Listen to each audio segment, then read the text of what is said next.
Summer's gone, I'm latching on. Don't even know your name, but you're still in my head. Underneath rays of gold, your body oh so close. No, I can't forget, no. When I saw you on the dance floor, oh, I saw you who saw me first. I guess it's history now and I shouldn't care, but it still hurts. I didn't realize the danger, cause you're the end of the rainbow. And the music was so loud, didn't catch your name over this crowd. Girl, you should wear a name tag, cause all I wanna do is to know your name. Girl, you should wear a name tag, that's the only way that I get your name. Girl, you should wear a name tag, it's too important to be your name. People go insane when you walk by. Girl, you should wear a name tag.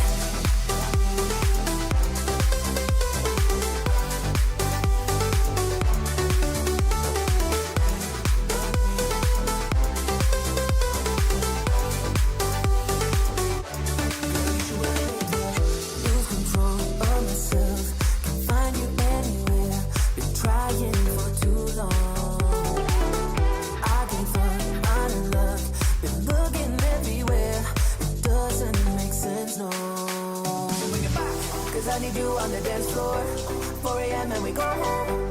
I guess it's history now and I shouldn't care, but it still hurts. I didn't realize the danger, cause you're the end of the rainbow. And the music was so loud, didn't catch your name over this crowd. Girl, you should wear a name tag, cause all I wanna do is to know your name. Girl, you should wear a name tag, that's the only way that I get your name. Girl, you should wear a name tag, it's too important to be your name. People go insane when you walk by. Girl, you should wear a name tag.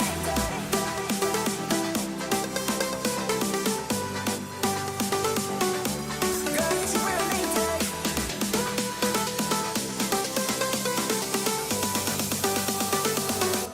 Girl, you should wear a name tag.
Hello, everybody. Uh, the second round of the match between Anna and Odin is just about to start.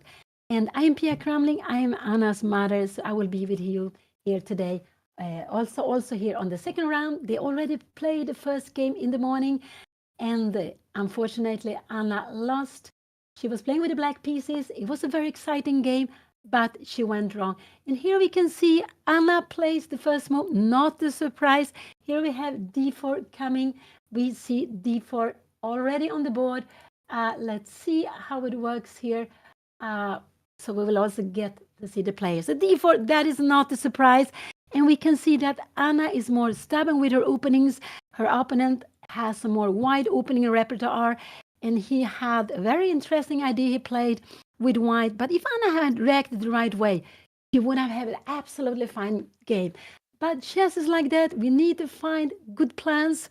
And if we go wrong, it can be not so good. So d4, knight f6, one of the most popular move. I would say knight f6 together with d5 are the most popular move. Will Anna just play c4 or knight f3? What will she do here now?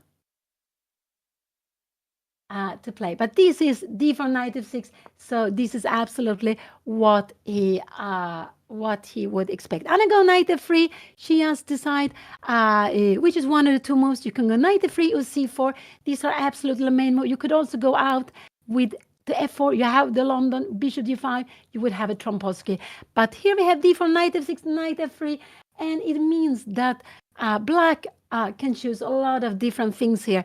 So next move will decide more what kind of opening we will have. Will it be d5? It could be then a queen's gambit. We will have e6. We will have e6 here now. This is what he played, e6. So this is a very common idea to bring out the bishop here, to bring out the bishop. To be able to bring out the bishop. But then this bishop, you see how it's locked behind the pawn. So this bishop many times will come to b7 instead. And I go c4. So now her opponent can go 1 c4, 2 bishop 3 4 and 4 and maybe 5. These are the main moves. You can also go knight c6. So there are about 6 moves, but I would say there are 1, 2 and 3, 4 main moves here, which are the most popular. And it will be very exciting to see what her opponent will play. And we can see there is quite a lot of air from the air condition. The score sheet is just moving all the time. So it's like, so we have a c5. That is very exciting. So I think now, that is tricky. Will he go? What will Anna play here now? Now you have lots of choices. After d5, you can take in his Benoni, but he can also go with his b5. And this is what I think he will do. Her opponent likes to play, Odin wants to play active play, so he goes c5. So Anna here, what can she do? She can go e3, this is one, she can go g3, and she can go knight c3. All of them are fine. Taking on c5, these are not really so good, because you would take and you will get out with it very, very easy. So I wouldn't say so. But she can absolutely just play. So it's just very important. So c4, after d5, he will either play b5, and this is exactly what I expect him to play, because it's the most aggressive, or he will take here and go d6 to get the Benoni position. You can also start with d6 after knight c3, and then you can take. So these are the main moves. If Anna goes d5, he can absolutely try to play this and play this. This is actually the snake Benoni, which is quite an unusual way of playing, but it's also possible. But let's see. So if Anna go d5, expect Anna to play d5, but it's not necessary d5. But she can also go a little bit e3 or g3 or knight c3. Bishop b4 is not so good to go out yet, because these are a little bit lows here now. So no, you don't really want to play this. Maybe we go here. If you kick here, yeah, we will start with some nasty things, queen b6 here. So no, you don't want to. Bishop g5, no, you don't want to. So if you bring out the piece, it's the knight. Otherwise, you can go g3, e3, or I would say d5 is the main. So this is the second game in the match. They are playing 6 games during 3 days. They are playing one white game and one black game each every day. So this morning we saw Anna facing the black pieces. And she lost the game, but it was very, very exciting game. But in the middle game, Anna went wrong, and then Odin just played with control, and he was just attacking Anna, and she could really not do anything because she was in such a passive position. So Anna lost the first game, and this is the second game in the match we see, and they will continue tomorrow. Will be round 3 and 4, and on Saturday will be round 5 and 6, and then it will also end the match. And we can see the Odin, he's a candidate master. He is like 100, little more than 120 points higher rated than Anna. He is the favorite in this match. He also started winning the game. He's a candidate master. You need to have at least 2,200 to become a candidate master. If Anna, she is a woman FIDE master, and to get the title, she needs to pass at least 2,100. So in chess, you have two classes. You have an open class where everyone play together. There is also a woman class, and with tournaments. So there's the World Championship, but there is also Women World Championship. So the women has two chances to play in both of them. And the reason for that is that it's still very, very few women playing. It's around 11% of all the play. And I agree, that is a very solid way of playing. That is absolutely solid way of playing. So what would I expect? I would expect d5 or take and d5. This is what I expect her opponent to play. Either d5 directly or take here and go d5. This is what I expect her opponent to play. But I think d5 directly is the absolute main line. Her opponent can also go something slowly with b6, something like that. That is also absolutely fine. So with e3, Anna is just ready. If you take here now, white will take back with the pawn. And that is a little bit of a rule we have. We take back towards the center. And that's why she defended this with the pawn. She's ready to take it back. And he did it quickly. He grabbed quickly here. And what will Anna do? She will grab. She needs to grab with the pawn. Otherwise, e3 was not such a good idea to play. This is the idea, to grab back with the pawn.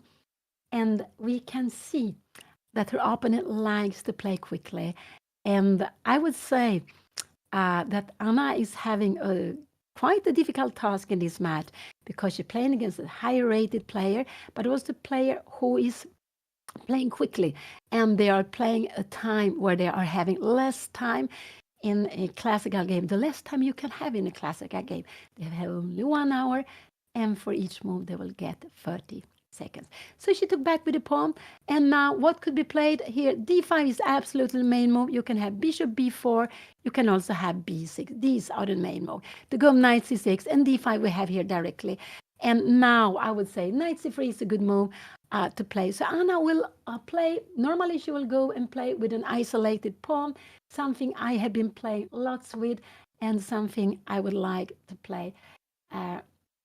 And what did Anna play? She played knight c3. Yeah, that's good. You need to develop. And when you're playing with an isolated pawn, you need also to play. So Anna needs now to play quickly with the pieces. What will I expect here? I expect bishop e7. No, I think actually we will say bishop b4. Bishop b4, we will get the game more to a queen's, to Nim's Indian. So this is probably the most popular move to play, but you can also go bishop b4. Then it will be more like a Nimsian defense. He played knight c6. And this is actually not the strongest move. Now you have this idea to go c5. Because if you try to go here, we have bishop b5. And if you go here, we can probably just take here and we can start to put some pressure. This is actually getting a little bit. Here we go b5. You have no chance to break this up because we have b5. And look at this. This is collapsing. So now c5 is the strongest move here to play. You play knight c6 very quickly. His idea is, but I guess it could be that Anna will go bishop d3. And the idea is that when Anna goes out with the bishop, take and take. So she will come here, but it takes one extra move to get here.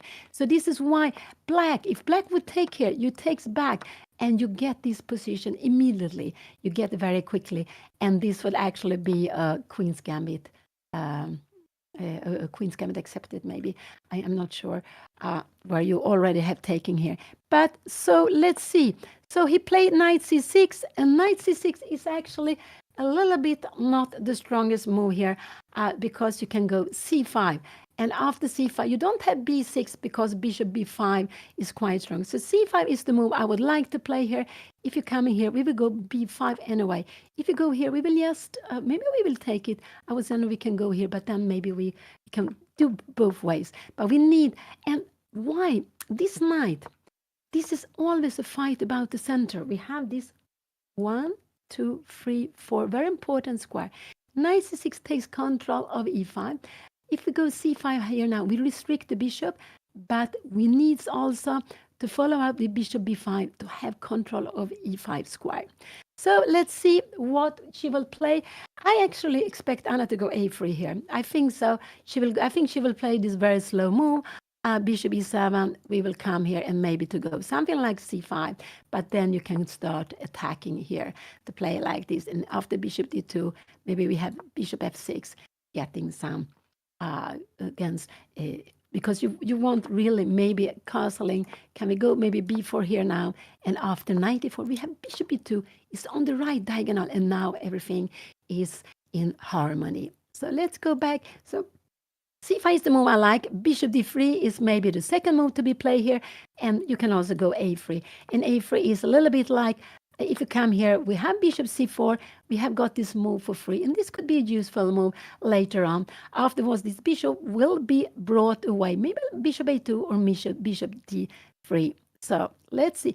And here white will play with an isolani.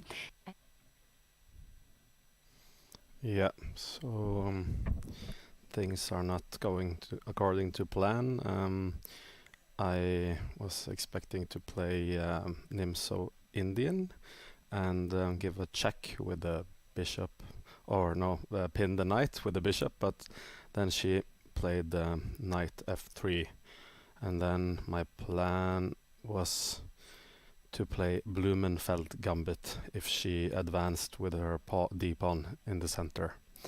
But she didn't do that. She played e3, and now we have a position where I am not familiar playing either of the sides, as I don't play d4. Yeah, could get like a typical Isolani structure with if I take on c4 at some stage, but she will get some play, and probably this is more her territory than mine, but I will try and fight on.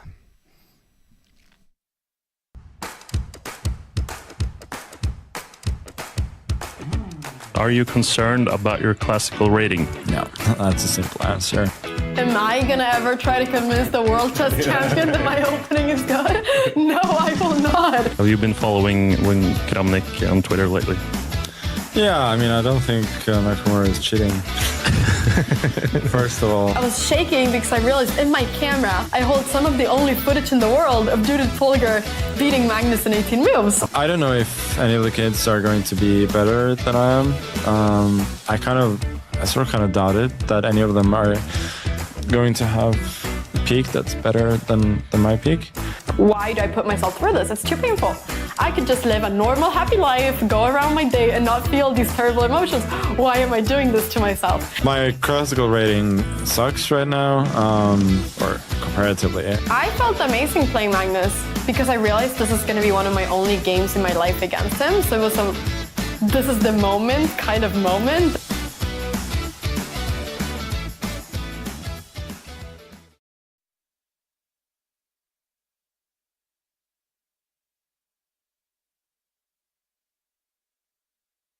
So now ODIN is back. He went to confessional booth. It's so exciting. I really love the idea with that. And Anna, yeah, she has sang to fought. So we have a very, very well-known position here. The four knights are out. White can go up with the bishop. You can actually go up bishop g5 directly. That is actually a possibility, but I don't really like it before I go on castling to go out with it so quickly, even though it's absolutely possible to be played here. So I think it's absolutely possible to play bishop d5, but I'm a little bit concerned at the move. So normally is to go bishop d3. Actually, c5 is the move I would like, but or a3. These are the moves. Bishop d5 here now. Could we see something? No, I don't think so. Bishop e7, and we can go c5 like this. This could be absolutely the way. But when we go c5, we need to go bishop b5. This is actually quite important to keep, to put pressure here. So Anna played, what did she play? She played bishop g5. She played one of these active moves, bishop g5. And what will happening here now? After bishop e7, actually, you can go c5 now here you want. Can we play like this? No, I think this will actually make it easy for our opponent. Bishop e2, castling, and you will have, maybe, can you go bishop, bishop d4, maybe we will go h3.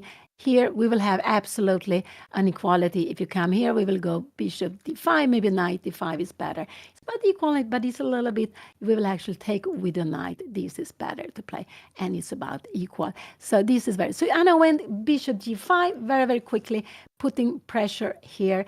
So I think we will see bishop e7 now. This is what I think we will see, bishop e7. And what will Anna do then? I don't know, can we go bishop d3 here now? We have castling here, and we go bishop. We have a common position where you go bishop d5 very, very quickly. It's absolutely fine to play like this. So bishop e7, let's go back to the game. Anna went out with the bishop. Bishop e7 came very, very quickly. And now Anna, I guess she can go c5, she can go bishop d3, she can go rook c1 also. But maybe I was just wondering, bishop d3, do we have some craziness here? No, I don't think so. I think this will probably just put the queen into big problems, I will just show you that we will have, and we will actually win the queen. So there's nothing like this. So what did Anna play here now? What did she play? She played bishop d3, took on c4, and we have this typical position with an isolated pawn on d4. It's absolutely fine to play with. And so I guess we will see castle, but black needs to control d5 in front of the pawn. If white gets to play d5 in good circumstances, normally white is better because the pieces are more standing in a good place, they're more ready for the open position. But before that, white needs to castle, put the rook in the center, go up with the queen somewhere, and to put the rook in the center. So castle, we see that her opponent, he likes to play quickly. Anna has made a decision to play quickly also. I think we will see castle here very, very soon, Oxa, because there is absolutely no problem to go castling here. This is absolutely the most important, the most normal move, because the position is quite open. We have an open c file, we have a half open e file, and we have a half open d file. So the king absolutely needs to go get into to be secure, and it will be that castle. Yeah, this position we can get out from different kind of openings. Here it was started with d4. It could also come from a Caracan where white plays the pawn of attack. Then you can get this position. And sometimes you can have similar position where the bishop first go to b4 and e7, but then black loses time. Here black has been quicker with the bishop on e7 directly. So this is the second game they're playing today. Anna lost the first game, but where she was playing black, and now she's playing white. So this is how they're doing. They will play 2 games a day with 1 white and 1 black game. And this is, I think this is the second time in Anna's life she's playing a match.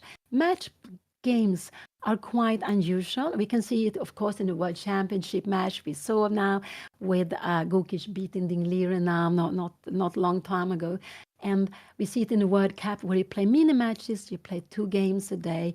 If it's a tie, you have matches with Rapid and Blitz to decide the winner who will keep on playing in the World Cup. But otherwise, you don't see matches so often. But Anna played a match in a junior tournament. She played an exhibition match in Gibraltar Junior 2019, I believe, against Alfie Onslov. And if I'm not wrong, I think Anna won the match with +1, if I'm not wrong.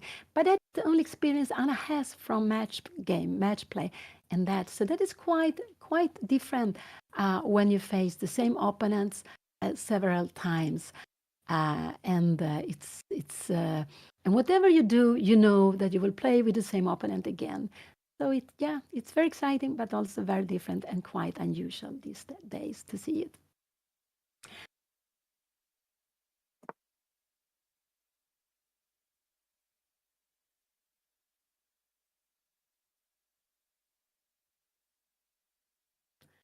Castle was played. That was absolutely fine. Anna has spent 10 minutes. So she's trying to speeding up, but her opponent's playing so much quicker.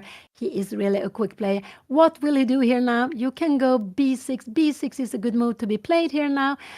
What more can you go? Knight b4, but I think b6 or a6 are the main move because you want to develop the bishop. Do you want to do it with a6 or you want to do it with b6? So I expect either a6 or b6 because this bishop is not so good here on d7, but if it comes out here, it will look more to the center and towards Anna's king side. So this is the move I expect Black to play. He played a6. This is absolutely fine to play. Now Anna can go, if she wants, she can go a5, b5, bishop a4, and bishop b7.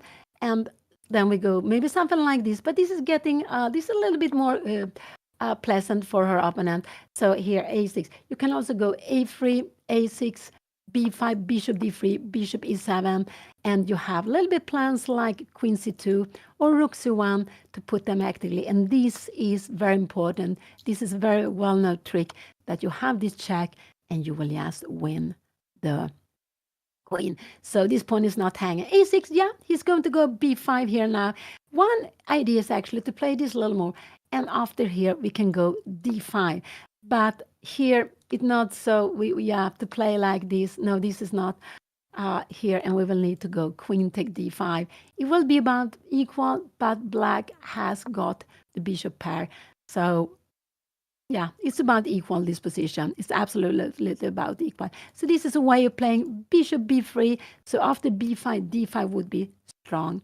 It is not such a strong move here because d5 now here we have queen knight a5. And just not so good. So a6 was played, and he's just going to develop the bishop to b7 with a6, b5. He's taking more space. Anna can absolutely go a4 if she wants to. She's stopping b5, but then he probably go b6. And we have a position like this. And here, actually, if you want, it's possible to go d5 here. It's actually possible to go d5 even immediately. It's about equal because after knight a5, now we can bring the bishop back to e2. And these are about equal. But this position, if the rook was an e1, it would maybe be even good for white. But here, white misses one little move to make it good. So a4, Anna can stop a6 with a4. She can make a little bit move like queen d2, rook e1, or a3. All this move, queen d2, is just to bring the rooks to get them to connect it with each other. That is absolutely fine to play. But normally I prefer to have the queen on e2, but here the pawn would be hanging on d4. And it's not clear that white will get enough compensation for that. So what do you expect Anna to play? Maybe a4. I think it might be possible that Anna will go a4 here in this position. It could absolutely be like that. So a4 would stop black from going b5 because with a6, b5 is the plan to play. What more can Anna do? Yeah, she can go a3, and after b5, she can go here, and she can also bring the bishop here. She can do both. She can even go some craziness with d5 if she would like to. But otherwise, I would say, yes, bringing back the bishop somewhere.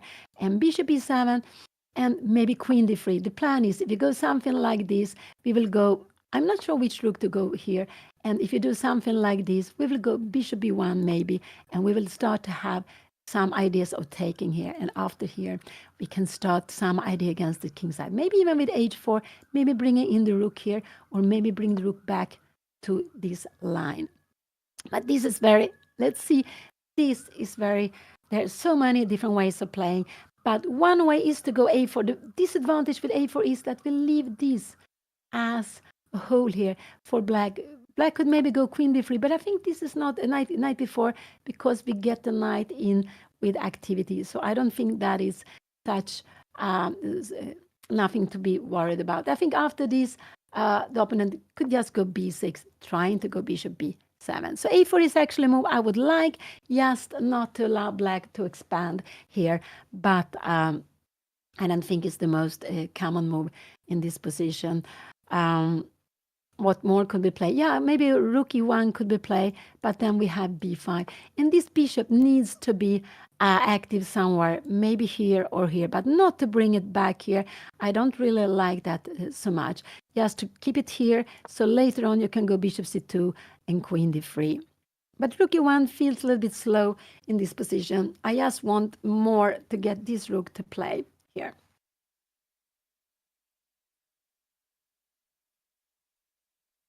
Yeah, this is possible to play b5 and d5, but this looks very crazy. And now to come here, this is absolutely possible to play.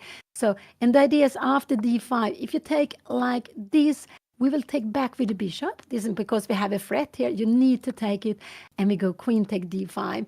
And after bishop b7, we will take here, and we are, but white has the bishop. This is about equal. Maybe queen f5 to avoid queen f6. If you go something here, we have rook e1, and we are having a very, it's just very, very equal this position. But maybe knight e4, we can try to make some, yes, just to annoy a little bit.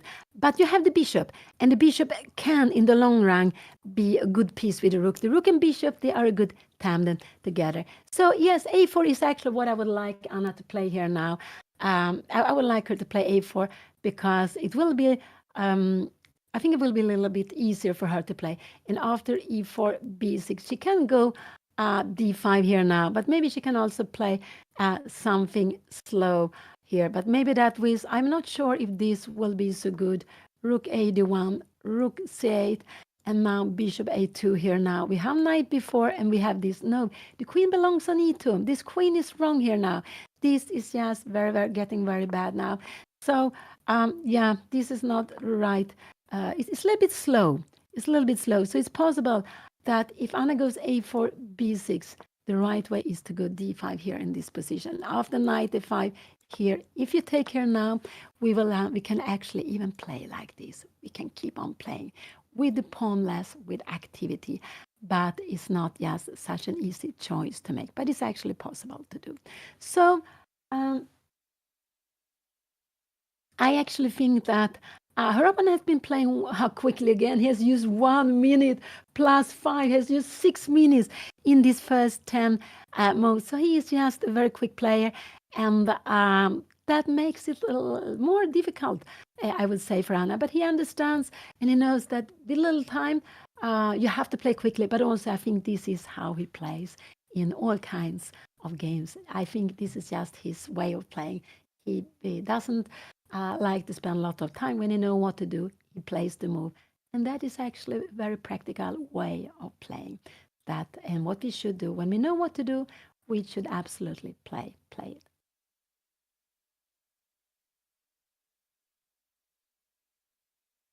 Yeah.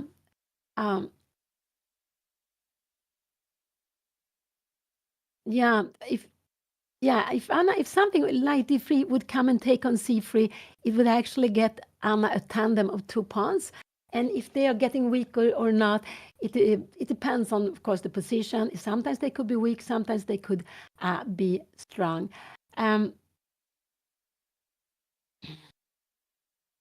I don't know if Anna could play a move like this, b5, and if we can go like this, b4 and knight e4. This could be actually a way of playing take and take here and bishop e4. So here, this is absolutely fine to play. This would be a little bit more pleasant. So this is also a way of playing, moving the bishop d3, but maybe then knight before will come. We can move away. We can also go, we can maybe go bishop b1. And if now b4 comes now, we will kick it here. Maybe we go queen d3 and we start to have some things against the king. I will just show you that this is what we are threatening, and with queen h7 coming afterwards. I will just, normally I like to play it out. So bishop d3 could absolutely be a move here to be played. She can also go bishop b3 or a4. There's still lots of moves to be played here. So one is to go bishop d3. Yes, and after b4, I will go after your pawn. And probably the best is for black to take here. So we have an active rook here, but you will go a5 now or later. But black has this square. And here again, we can go knight e5, bring it in, because you can never take here. We have always this check here now. So winning the queen. So let's go back.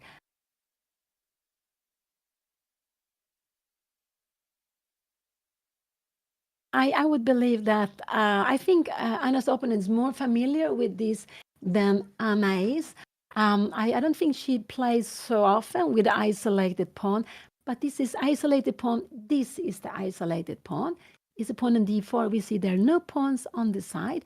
It stands alone. So it's an isolated pawn.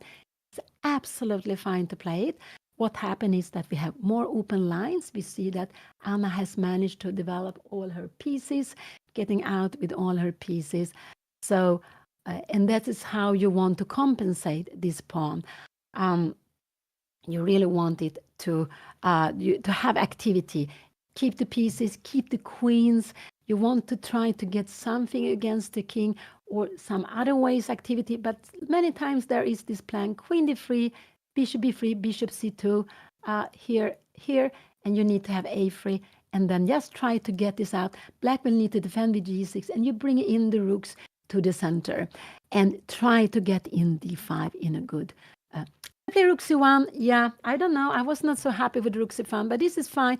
I think she will go d5 is possible to play here, but no, I don't think Anna will ever play d5 here now. This is just because it's a little bit like giving away a pawn. No, I don't know. No. So she will go bishop b3 or bishop d3. One of these moves she will play here now. So maybe bishop d3 is fine. We will have bishop b7.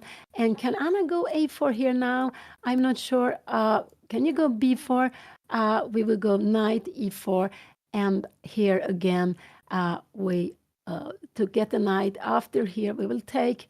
No, we cannot take this. We need to take back. And after this, we have this. And we have a position like this, which will be about equal. We have ideas here. Rook f8. We have this a little bit weaker, but you go queen d3. But this is very, very far away. Let's go back. Here is the position. Here's the position. So Anna can go bishop b3. If she goes bishop b3, I think her opponent maybe will go even bishop b3, bishop b7. Can we now go d5 here now? No, this is mistake. You just take it. If you take back, we will just take back. We keeps the pawn here. No, this is no longer possible with the bishop on b7.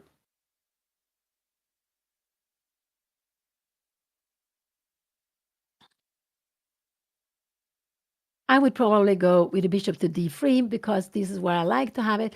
If this comes bishop b7, and I would go rook e1. This is what I would like to do, just to keep it like this. And but I prefer this rook is on c1. I would prefer this rook on d1 actually. This is what I would prefer. Maybe can we go queen d6? No, this is probably a bad idea because we are getting some ideas here, and now we have a move like d5. Oh, this is just getting, and we have knight g5. We have threats here everywhere. So this would be a mistake. So rook e1 and bishop d3 and rook e1 is what I would like to play. I like this bishop to be here. If you're coming here, we go bishop b1, and we will, after a move like this, we go knight e5, and we have activities. And I want to go rook e1. You can go something like this. I guess we will go rook e1. And if you're coming here, yes, then finally we will go maybe queen f3, maybe queen d3 is also possible to play. And we play this position like here. And now we have some threats. But this is absolutely fine. We will go a4. We try to challenge this pawn with a4 here. But we will. So this is what I would like to play. So bishop d3 is the move I like more. Anna is spending now. She has spent 20 minutes, and because she has to make a decision, bishop d3 or bishop b3. I prefer bishop d3 because because this is the way I have been playing this position, I have often ended up with a bishop. Yes, boys. Yeah, I've had a similar position before with white, and there's like a plan with bishop d3, bishop b1, and queen d3 or something like that, and I can just play g6, and I don't see I'm getting mated just yet. I'm curious to see what Anna's plan is. I feel quite okay. Maybe the deep pawn is a bit weak, so I'll try to place my bishop in the long diagonal and trade some pieces, and I might even, if she gets too ambitious, I might even get some attack myself, but try to play sensible this game. Thank you.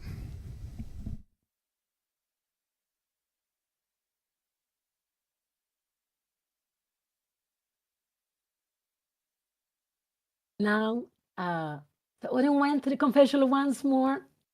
I don't know what he said, but he has time. We can see on the clock that Anna is down to 37 minutes. She has 20 minutes less time than her opponent. She has 20 minutes less time. So the time is a little bit an issue because they are only playing move 11, and it's a little bit like Anna really doesn't know how to. She's not so used to play, I would say. I think she's not so used to play with isolated pawn, and that's why she is taking her time. But she needs to move the bishop to keep it active somewhere. I don't like bishop e2. I wouldn't like because it's very, very passive. And the bishop needs to be either active here. You have ideas with d5, or you keep it active here. So, and I prefer bishop d3. This is the move I would play. Maybe d5 is also possible, but I don't like d5 in a position like this.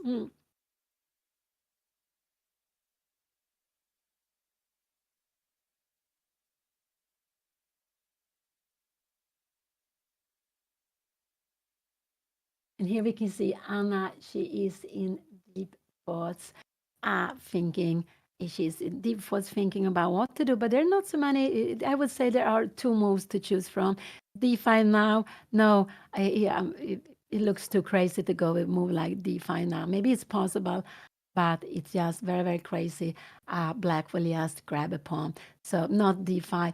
d5, this and this would be absolutely fine to play. This is what you would hope for to play. We will get this pawn back on c4. Maybe here we have queen a4, and we will get it while black will have to fight. We will actually go and take this pawn, and we'll keep a very good pawn on c6. So no, this is not. This is a dream for white if you go d5. But after d5, I just think we can move away the knight. Maybe here the bishop has to move somewhere here, and we take the pawn. And if you take the pawn like this, maybe here you need to take it with the knight. And we are having the Greek gift. This is actually, but this is very, this is very, very, very tactical to play. Maybe queen d3, and we see we have a king out here, which is very, very dangerous. This is actually very good for white, but you have to take these decisions, and that is not always so easy. So let's go back, but I don't think we'll see d5. I think the bishop will be moved, and bishop d3 or bishop b3. One of these two moves I want to see, and I would. She has played. What did she play? She played bishop d3. I'm happy to see that. That is the move. Bishop b7 came here now, and what will Anna play now? I guess Anna will go rook e1. I think that's absolutely fine. She can also go a4 if she wants to, and after knight b4. Can we just take here now to play a position like this here? But you have this move, and now white is actually black is a little bit better because we kind of take like this. We have bishop a6, and if you go like this looks a little bit scary. We have again bishop a6. And if you come here, we pin it this way. So this is also not possible. So a4 now is not really such a good move to play. a4, okay, knight b4, we will need to come with the bishop b1, and maybe we can just take it. And here, knight d5, we need to go knight d5. Yeah, maybe this is possible to play, trying to get in some activities. but black is absolutely doing fine here now. Let's go back. So what moves could I consider? A4 is a move. Rook E1 is another move. Bishop B1 could also be a move. Just to go queen D3 and a rook FD1. These are the moves I would like to see on the board. One of them. And what would I play here? I think I would go rook E1 in a position like this. But I wouldn't have played rook C1 so quickly. Because I like to play this opening a little bit quicker than Anna has played here now. And so I would have waited a little bit. I would have played it, and I would have liked to go up maybe more of the queen, and I would prefer maybe the rook to be on D1. But the rook is absolutely fine on C1. We can see how it is, yes, keeping control here. So bishop B1 could be one move going queen D3, but queen D3 is still not an idea. But maybe this could be an idea. Let's say we go something like this. I'm just wondering if we can go like this here, and after a move like this, we have queen C2. But even the knight is hanging. Yeah, not even this is good. No, not even this is good. Right, the queen is hanging, so it doesn't really work. Not with the rook on E8. So what's in Anna has played? What did she play? Did she play rook E1? She played A4, but she played knight E2. She needs to go knight E4. Why didn't she go knight E4? This is knight E4 was absolutely a must move, because after this here, this would be about equal. But she made knight E2. And when you play with an isolated pawn, this square is very important, D5. This square. And now black has a firm grip of this. The knight controls D5. Queen controls D5 and the pawn controls D5. So here now the position is more pleasant for her opponent, I would say. It's more pleasant for her opponent. And where is this knight going? I don't know. I guess Anna is planning now queen D2, but queen D2 is also not a good move, because as soon as queen D2 comes, we have knight F5, and we will, you need to go queen E3. Oh, she's getting very passive here now. Now she is getting passive, and she needed to go knight E4 to play this position. Which she would have would have been about equal.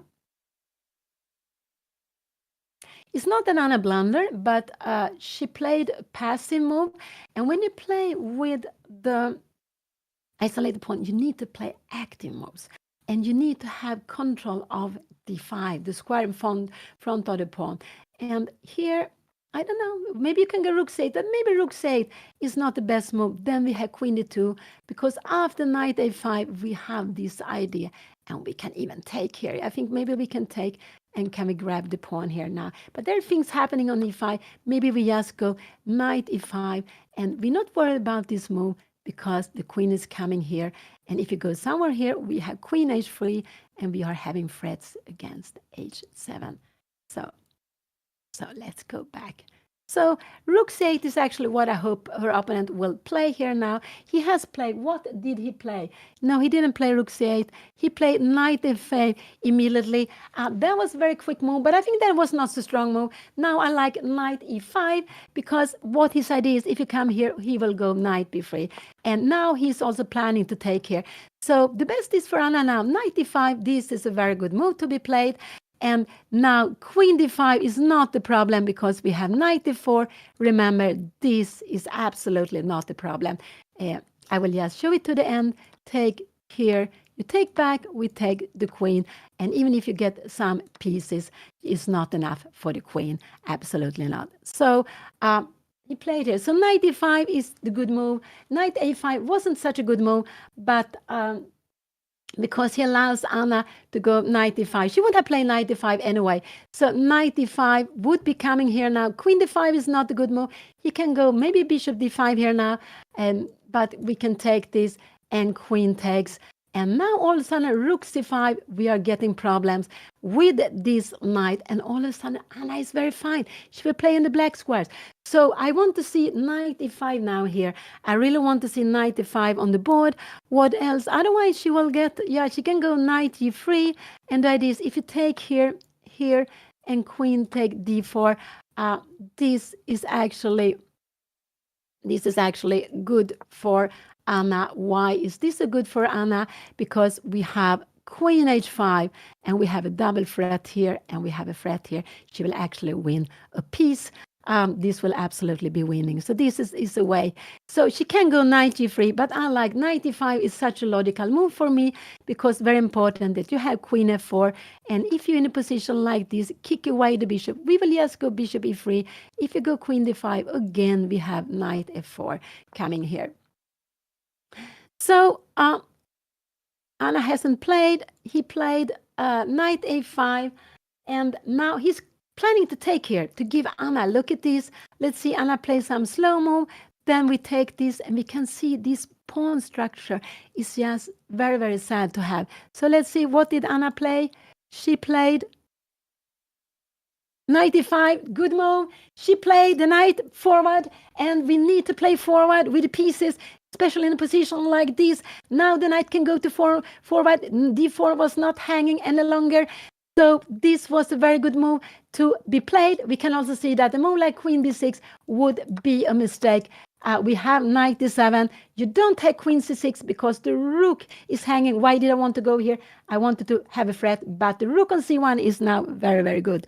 So queen d6 would be a mistake, would absolutely be a mistake. So what can our opponent do? Our opponent can go maybe queen d6. Could that be a possibility? But then we have rook c5, and we can maybe start kicking it. If you come in here now, we will have some. Things. Maybe we will have queen c2 coming. We have even a move like this and queen c2. And in the end, when the king's away, we have a pawn hanging here. So we have activities on the c line, and so this position is absolutely now fine. Black was a little bit impatient with knight a5, and Anna brought in the knight to e5. She wasn't going to play it anyway, but like this, it became quite good. Because this knight is a little bit awkward here now. It's absolutely a little bit awkward. So maybe now h6 is the good move. Now, we can go bishop h4. I guess this is what Anna will play. You can absolutely go bishop h4 to keep it here.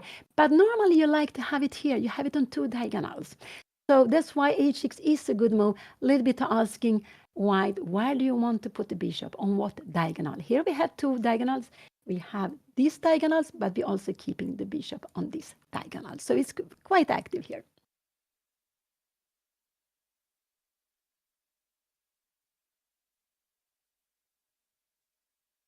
So let's see here the position. I will take away this. Oh, sorry. Her opponent has been playing so quickly, but now he's spending a little bit of time. What can he try to do? Anything like this would not be so good because we come here, we bring up the pieces here, and we're going to go something like queen e2 or something. We will just bring it back. If you put the rook here on d5, maybe we will start getting something like this. Rook e1, you're coming here, and in the end, maybe we can even go d5. Maybe we can go rook c5 also, and you will have to take it. This will be an equal position like this. This will be about equal. We have very much activity here, but you have the bishop, but we have very much activity here. So it should be about equal. Let's go back. This is very far away. 95 was played. This was good, an active move. Now, as I said, queen d5 is no problem. Can we go g6? We are planning queen e5. I was wondering rook e4, queen d5 now, and knight d4, and we are grabbing the pawn. But this is a little bit. Do we have something here to be played here now? And maybe we can. This is getting so tactical. We need to keep the rook here and to play. No, this is too much to play with the piece down. Maybe this is possible to play, but it's just very, very scary because we have knight e6. We have a piece less, but this piece is out of the game. And we have an endgame. No, so g6 could be a move. And with g6, you're planning queen d5. And he has played. What did he play? What did he play here now? He played rook c8. which wasn't such a. Now, Anna, I just like Anna to take here on c8, queen takes, and to go queen d4. I think queen d2. I think this is good move because knight b3, we will just bring up the queen. It will be better here, this position. So this is what I would like Anna to do. And can we, if it queen d2, no, I don't like so much because you take on c1. We cannot take back with the rook. We have this fork again. So this is why I want to take on c8 and go queen d2. Finally, I can bring up the queen. So this is what I would like to see here and queen d2. And we see now we are planning to take on f6 and on b4. Let's see that you do something like this. Now we have these tactics. These tactics are very good, and we are planning knight f4, knight h5, and this is actually very strong. But it's again very difficult to play because check here, and we can grab this. Yeah, we take it, and we can just take on e7, which is just very, very good. So this is what I like to do. Take on c8 and queen d2. What more could Anna be thinking of? Yeah, I don't know.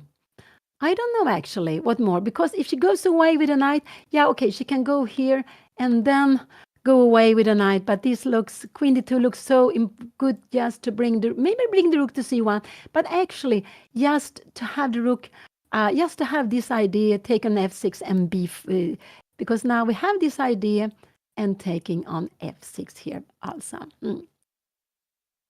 So this is absolutely what I would like Anna to play here now.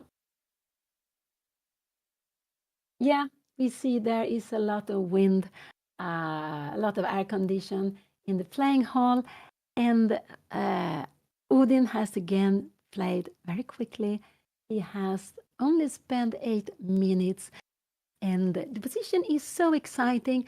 We have a middle game with an isolated pawn. This is the isolated pawn.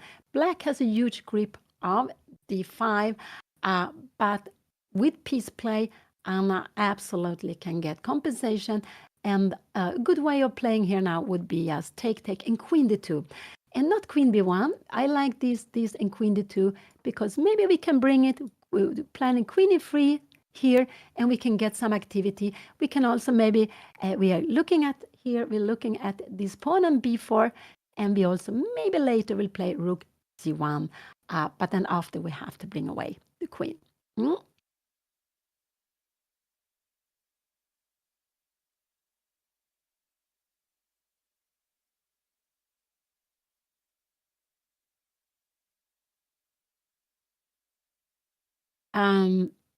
They're playing 2 games today, and there will be 2 games tomorrow.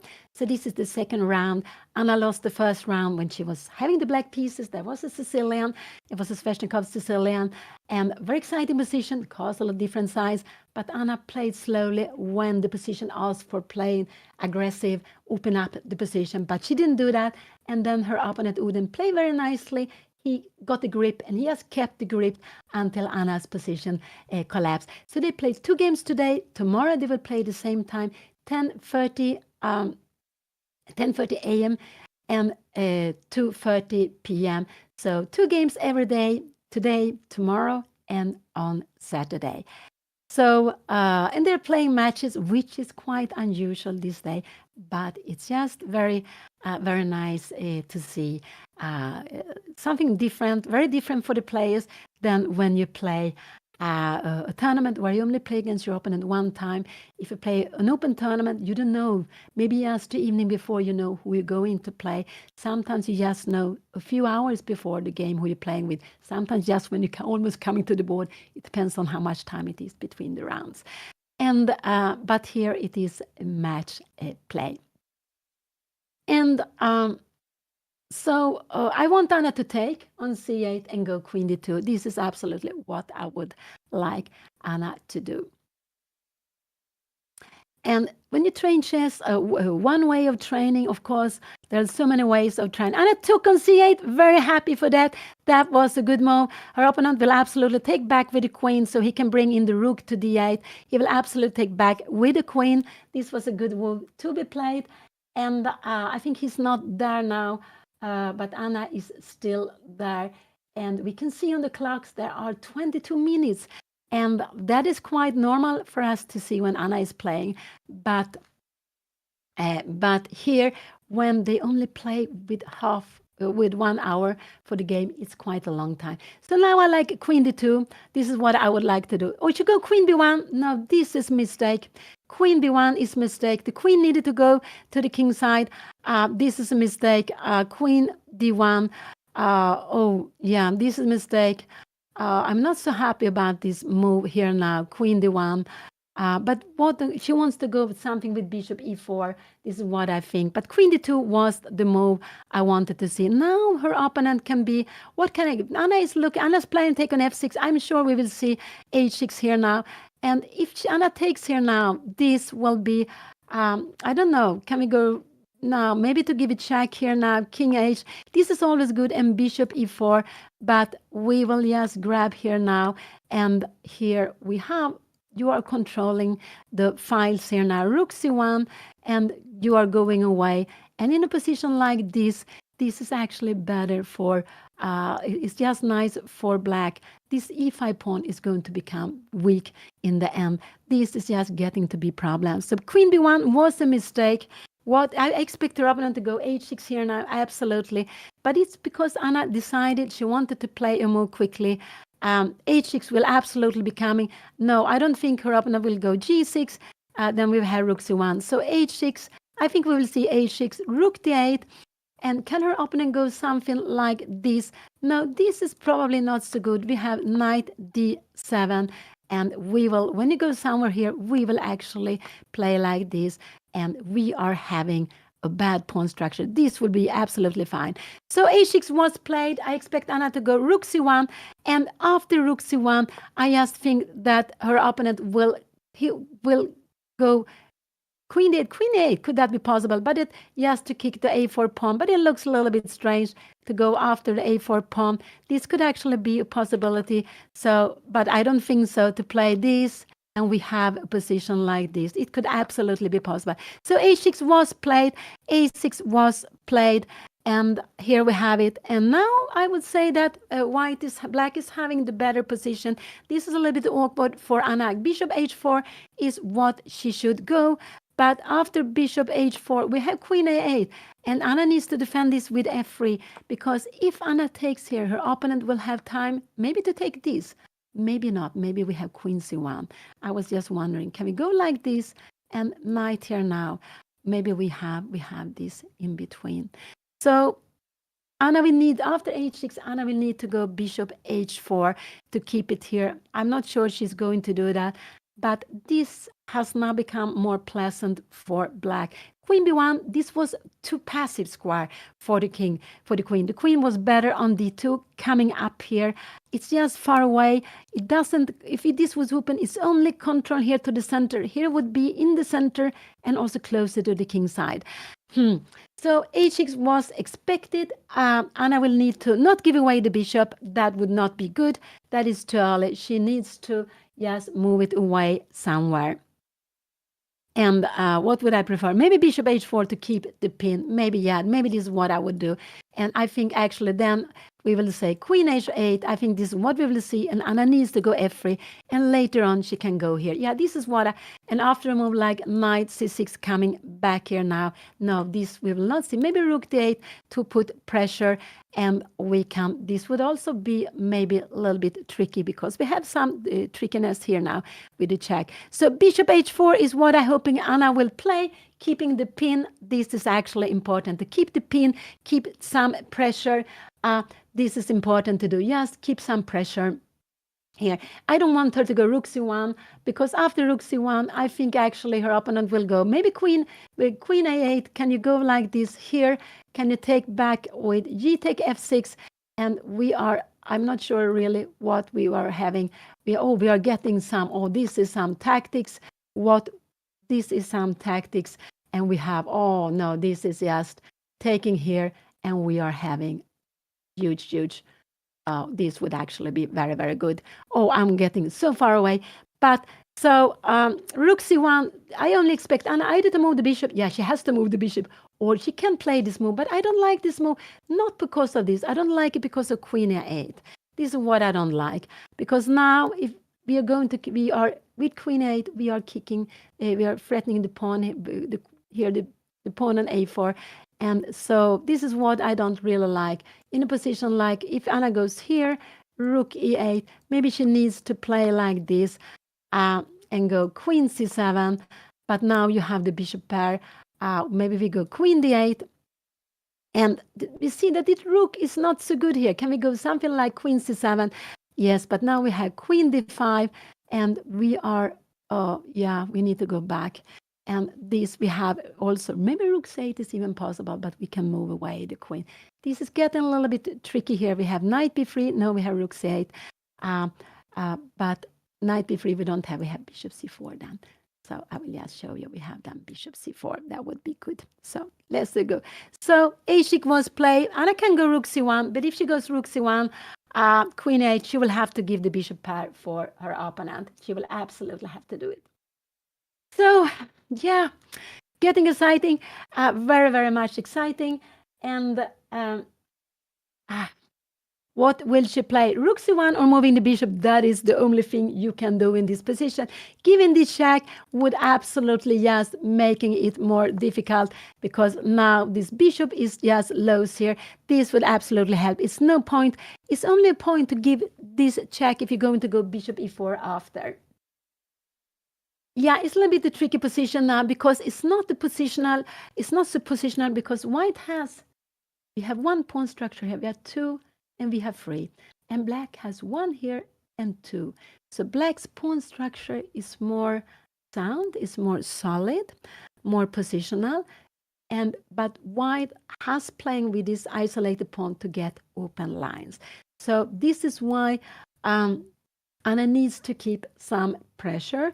And that's why I would like her just to keep the bishop going bishop h4 here now and not to make any decision. And after bishop f4, if this is coming, we block this with f3, and we can even go bishop f4 after. Well, it's bishop f2 after. If it's necessary, we even have this position to go here. After knight d1, maybe we can, I don't know if we should go like this. And maybe we can go rook c1 here, perhaps, and just to play it, or we can give it check and bishop e4. This is actually what we can do. There are some, and go bishop e4. And this is what we would hope for, to getting an open file and the pawns together. So let's see, go back to the position. What did Anna play? She played rook c1. Now it's so exciting. What will he play? This was the most active move. This was, the way Anna likes to play. I don't like so much now. Maybe queen d8 is the best move, but the move that more scarce, maybe queen e8, I would forcing. I think her opponent will go, this is probably the best move. He can go queen a8, he can also go queen a8. And I expect him to go queen a8 or queen a8, one of these moves. This is what, and he's going to play very quickly. He is absolutely a very quick player. Absolutely, he is. And sometimes it's good to be quick and practical. Sometimes you need, like Boris Spassky said, I always remember when we play the matches, the women against veterans, long time back. Spassky was one of the players in the veterans team. I played sometimes in the women's team. And he said, you need to know when to stop, when it's time to focus and to feel the danger, to feel this is critical position. Now I need to think. So he was on his way of moving. And it looks like he is going to decide quite quickly. And here we have queen e8, I think is what he's going to do. I think he will go queen e8 here now. No, he went queen d8, and this is actually a good move to be played. Queen d8, that was actually a very, very good move to be played here. Because the queen on d8, it defends here. The knight on d8. So now Anna, she shouldn't take, she should just go back with the bishop, because now this rook is just a little bit awkward here. This rook is absolutely a little bit awkward where it is now. And so what would I prefer? I would maybe go bishop e3 here now, because after queen d5 I have knight f4, and if you go knight b3 here now, we go rook d1. We need to have this pawn hanging. So I would probably go bishop e3 in a position like this. This is what I would do. Probably I would go bishop d3, e3 here now. And I'm not really scared of playing with these hanging pawns here now. Maybe I will go with check here now, and I will go bishop e4. And a position like this, no, I'm not really scared of playing it. Bishop d5, we can go and defend. Maybe we queen d3 and we have everything defended. So let's see, let's go back. So bishop e3 is the move I would play here in the position. I like the bishop to be here to defend the pawn. It's not, we have this very well defended. And after this, I'm planning maybe rook d1 and maybe rook d1. And I am not scared that you go and take this, because then I will have a pawn connected here on d4. So I would go bishop e3 in this position. This is the move I would like to play. What has Anna played? Did she play bishop e3? She played bishop e3. I'm happy to see that. This is the move I like most here. What can her opponent go? Her opponent could go maybe bishop d6. Is that a danger here? But then maybe we go up with queen c2. We're trying to get out with it again. But I think bishop d6 is a very difficult move to be played here now. I would say that this is a quite normal move to be played. And then we want to bring the bishop to e4. But remember, this is a theme that this check is very good. Because after this, we see, look at this square, is only defended by a rook. And also for the endgames, the rook normally needs to come to the center. Now is one step more far away. So when you can, you give this little check just to put the king more far away. So bishop e3 was played. I think that was very nice to play. What can we see now? We can see knight b3 is not the point, because we just put the rook on d1, and this is not very, very good here now. So he has already played, and he played knight to d5. He played knight to d5. That was quite logical. And now I like the check and bishop e4.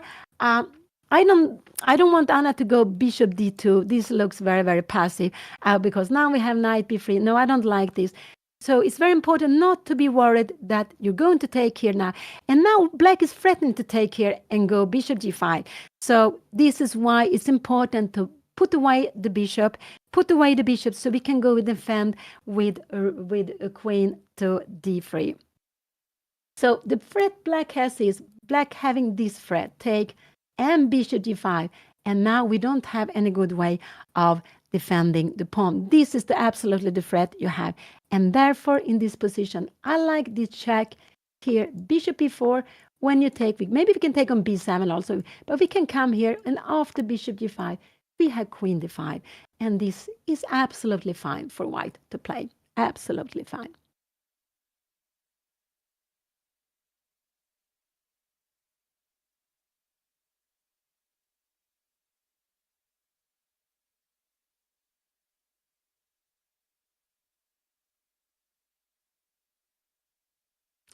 So this is the second game of the match, the second game for today also. First game Anna lost, and but there are still this game and 4 more games to be going. They're playing classical time control with only 1 hour each. Anna is down to 22 minutes and 40, a little more than 40 seconds. They will both get half a minute per move, but it's not much time.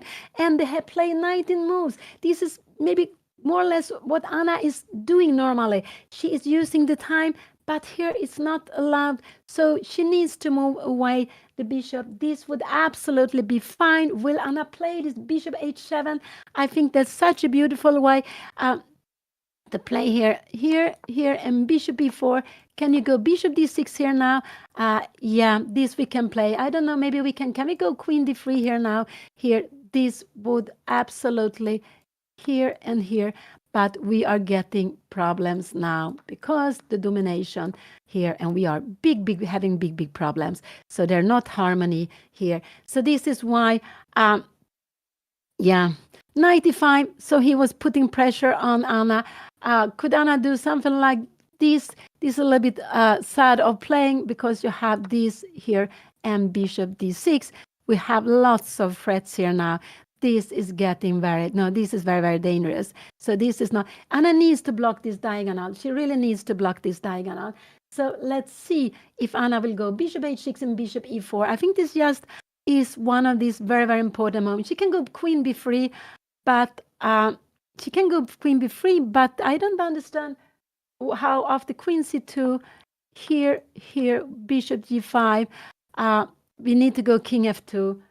So she played bishop d2. Yeah, this is passive, and this is just passive.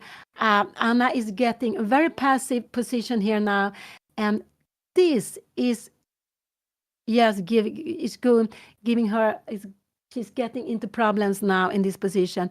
Her opponent can just go after the bishop pair. How will this position be? And queen a5. This is a good way of playing.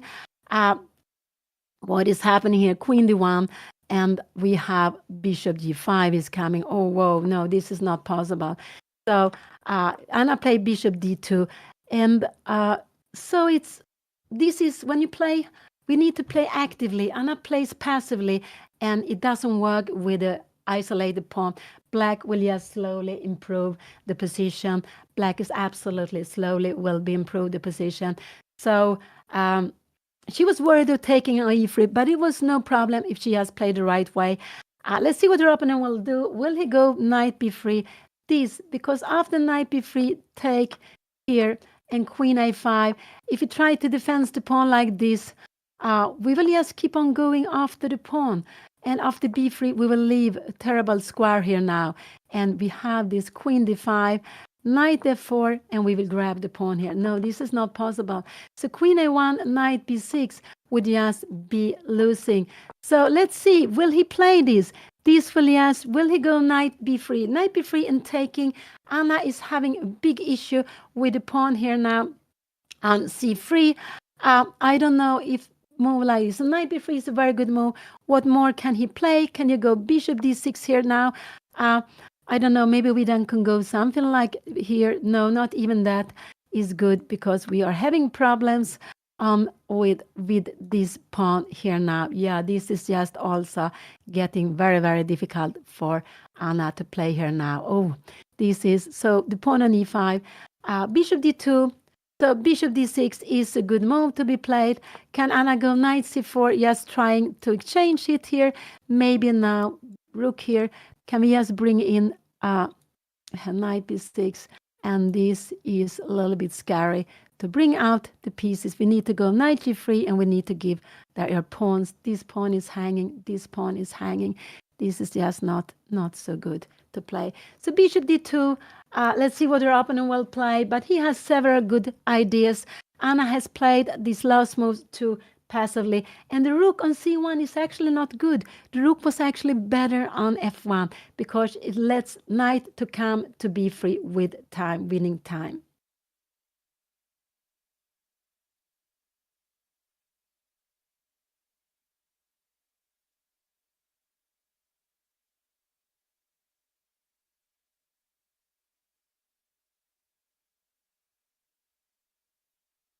Oh, so exciting. Anna's down to 22 minutes. Her opponent is playing quickly, but he has been playing very nicely. And he has been playing very nicely here, giving Anna some chances. But she has made, not, I wouldn't say really huge mistake, but positional mistake, or maybe not more mistake with activity. She has started going backwards.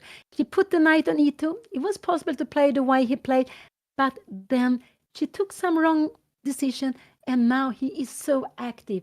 And the point is, with this d4 pawn, white want to be active, but here black is active, and besides that, black has this isolated pawn to play against.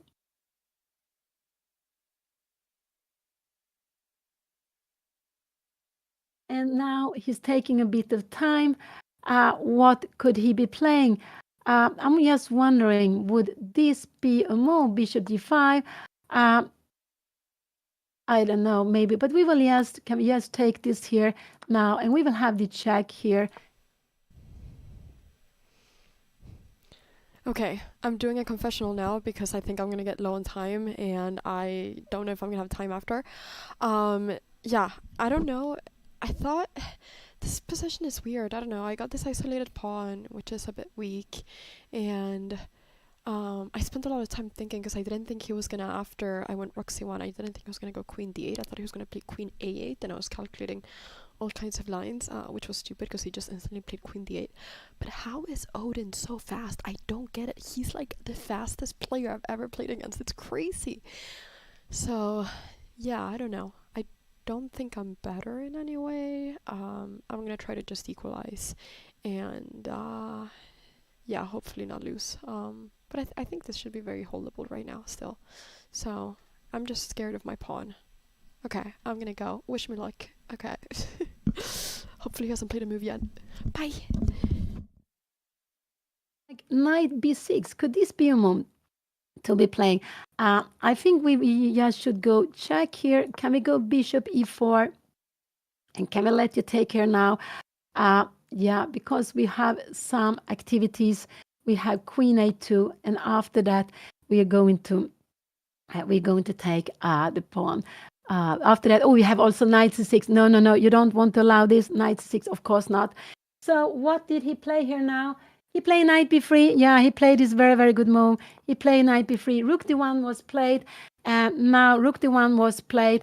But what will he do? I think absolutely he's going to take on d2.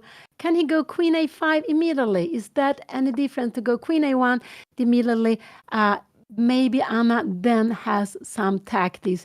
Queen c2, you see the knight is trapped, and after here now we can go knight c1, and we are trying to get, we will get some activities. This is actually a very, very exciting way of playing. So queen a5 now directly. Queen a5 is a mistake because of this beautiful move here, and bishop c2, and we see the knight is trapped. It cannot go out anywhere, and you go here. Yeah, this is maybe the best way to play, but we take it. So this is actually beautiful, but will it be seen? Take on d2 and queen a5 is very good. Can white play something else? Black can go bishop d6. Black can play lots of moves here.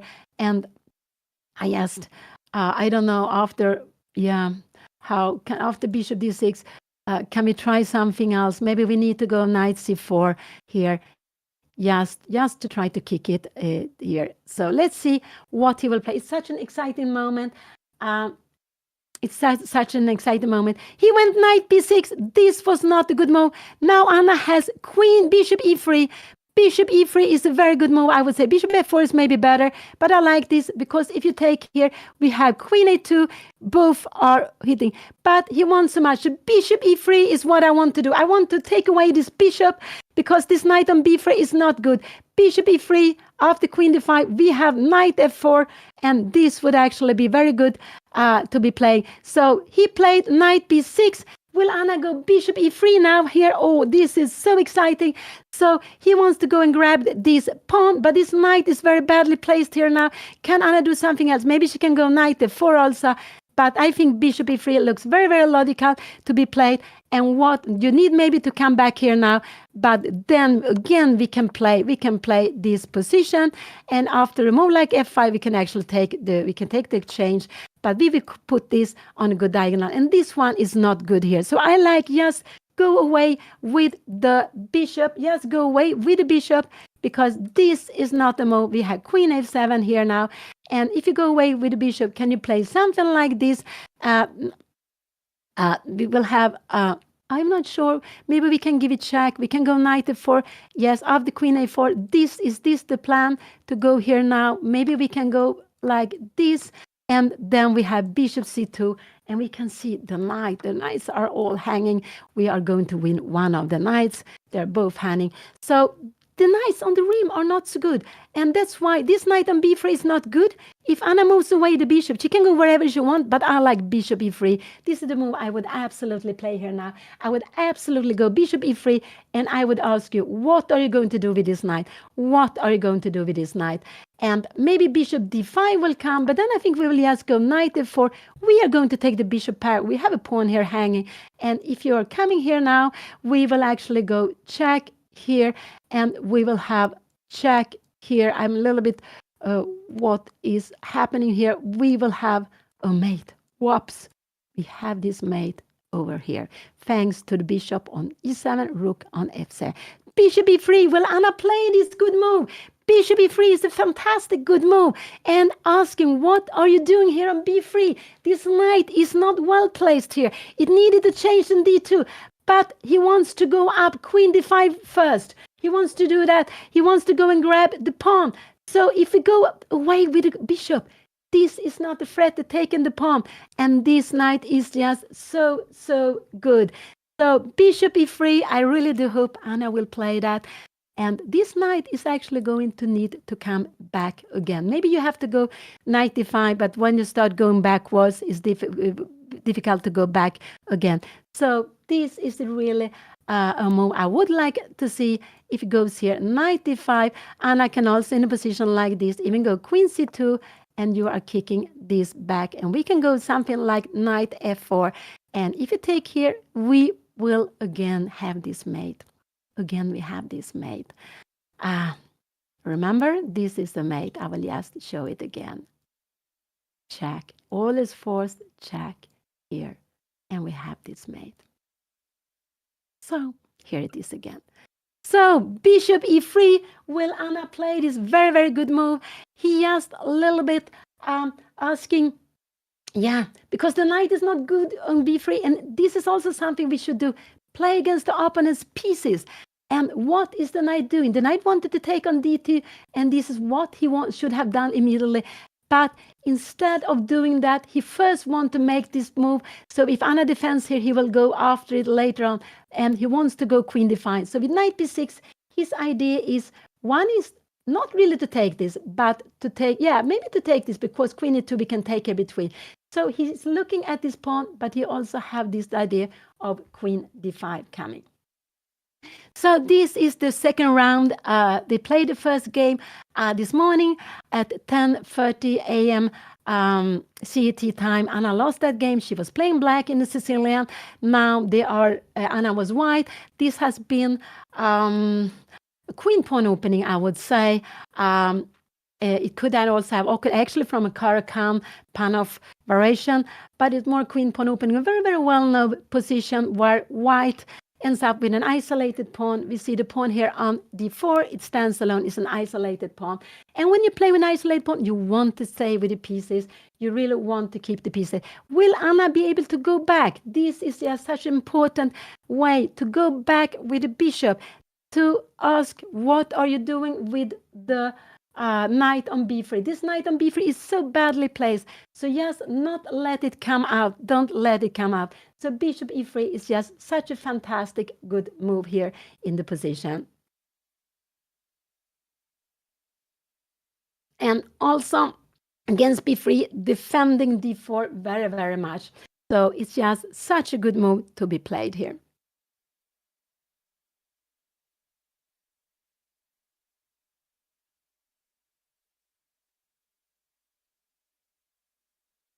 Yeah, I think also Anna gets stressed because her opponent is playing quickly.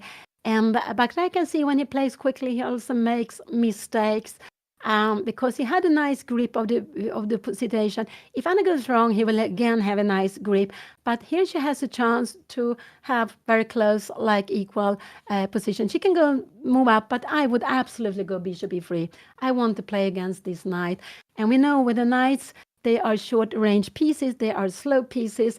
If they are a little bit on the wrong, they are placed badly. It might take time to get them back in the game again. So that's why I really would like her to go. I really would like her to go bishop e3. Could Anna give this check? I'm not so happy about the check. I think actually here and now to go bishop e4. Here, can you do this if you have the position like this? And here, can you go and take here now? This will absolutely be fine, queen b2 in the end, but it's getting some tactics here. So maybe queen c6 here, and you can even keep the pawn. So this is actually very, very far away, very, very far away. But I don't like this going bishop e4 now here. I like bishop e3. So his way of playing so quickly, it's stressful. It's absolutely stressful, but and because Anna, she likes to take her time. And with these games they are playing with only 1 hour for the whole game, there is not so much time. And Anna said after the last game that she can't think more than 10 minutes on each move, but there will be always position where you like to take that you like to take a little bit more time. So they are playing with classical time, the shortest classical time. So this will be rated for classical rating. Odin, his rating is 2164. Anna's rating is 2043. She played knight f4. This was absolutely also a good move to be played. This was absolutely also a good move to be played, because after this, if he goes here now, we have take here, we have take here, and we have take. What will happen here now? And we have this mate. Will Anna? Yeah. So this is actually, she played knight f4. She didn't want to go backwards with the pawn. And what is Anna? Anna has some threats here now. She has a mate threat here now. She's actually having a mate threat here now. So after bishop d5 here now, I think Anna needs to go. Maybe, can she go bishop e3 here now? Maybe you can just take it. So she has, can you go, can you go knight e4 here now? Now, this is actually a mate here now. Will her opponent see this? So knight f4, Anna is actually having a mate threat. Has Anna calculated all the way? Has she seen it? That this move will be a mate. It will be a mate here. You can go, I think there's no way. No, this is not the right way of going, because here we are getting out. We need to have the rook on f7. We need to have the rook on f7, and now we have the mate. But you need to go with the rook to f7, otherwise you will lose. So this is just very important. Has Anna seen this, that after knight f4, this is a forced mate, but only one move will win. Everything else will lose here now. Everything else will lose or will be bad. You need to find it. The rook needs to come here, and here we have the mate. So we have seen it lots of time. I take it one more time, and there we have it on the board. So this is what Anna played. Knight f4. She is threatened mate in 1, 2, 3, 4, 5, 6, 7 moves. She's threatened mate in 7 moves. Is her opponent going to see that? Oh, that's so exciting. So he can move his bishop. If he moves the bishop, the king will run out. That is absolutely a possibility. He can move the bishop. Wow, what an exciting moment. Oh, what an exciting moment. Oh, my heart. I don't know. What will he do here now? Will Anna, has Anna calculate everything here now? And of course, can he go queen d4? Now, this is the mate. We have seen it all the way. This is a mate here.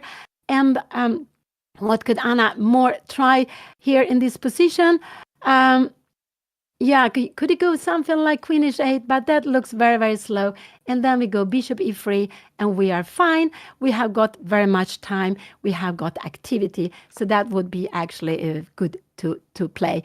That would nothing to be worried about. So Anna played knight f4. Wow, wow, wow, wow.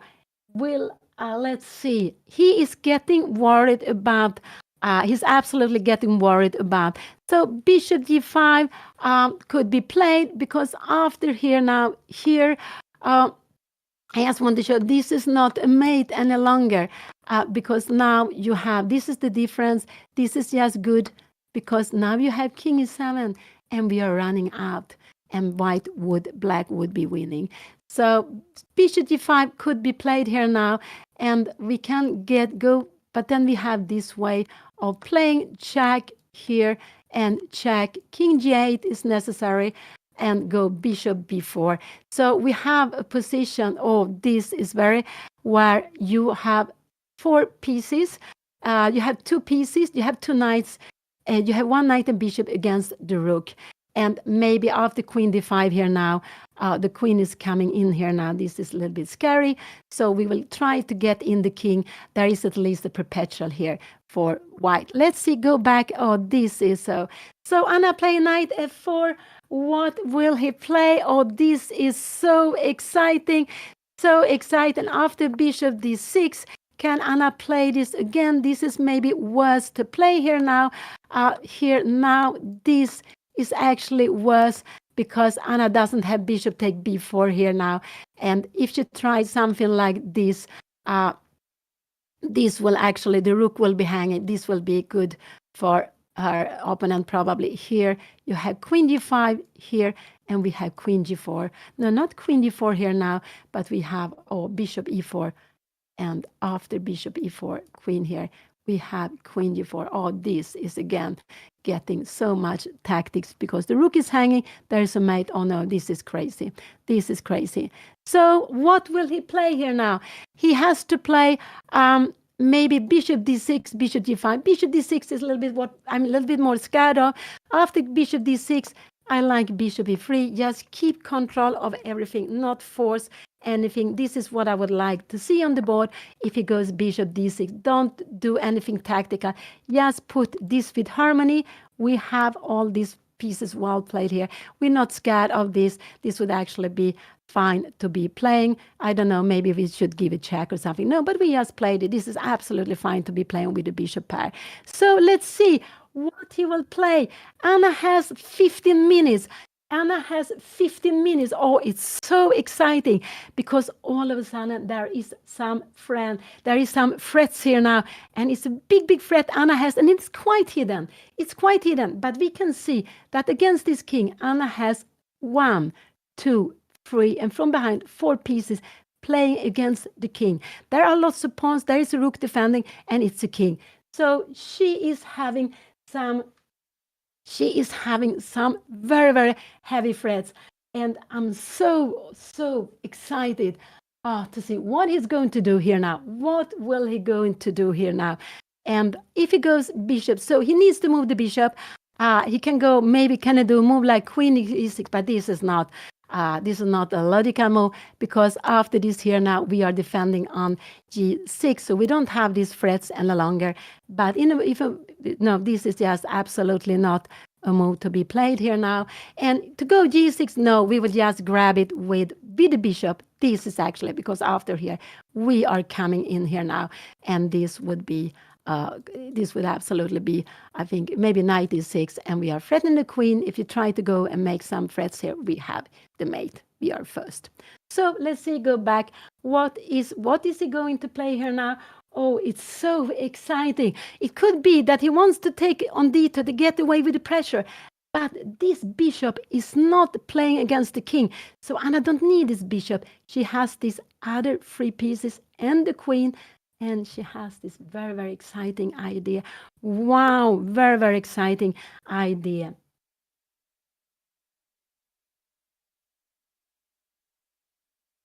So he needs to play, calculate well here now, to see that the king needs to run away to e7.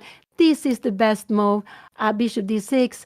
And then bishop e3. He can also go here, and then, which is quite logical. And after this, can we play a position like this and queen d5? But now we have in between check, and we have f3. So there is no, and if you go something like this, we will probably go king h1, and we will go bishop e4, and we are getting absolutely fine. I think actually we could maybe go bishop e4 directly. This is absolutely very good. So let's see, go back. So he needs to move the bishop. Will he do that? He is thinking, oh, it's such an exciting moment. He's thinking, and has Anna seen the mate? Has she seen the mate? And this is one way of training, is to train calculation. That's what we need to do, because in the end, there always comes up to calculation. We need to have a feeling how to put the pieces, the harmony, where the pieces are good. Karpov was an expert, or is an expert, the way he played with the small move.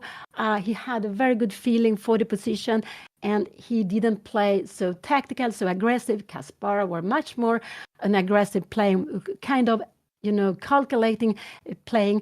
And then we have, of course, Magnus, the universal Magnus, who is a very fine positional player, a little bit like a Mozart when he plays his positional games.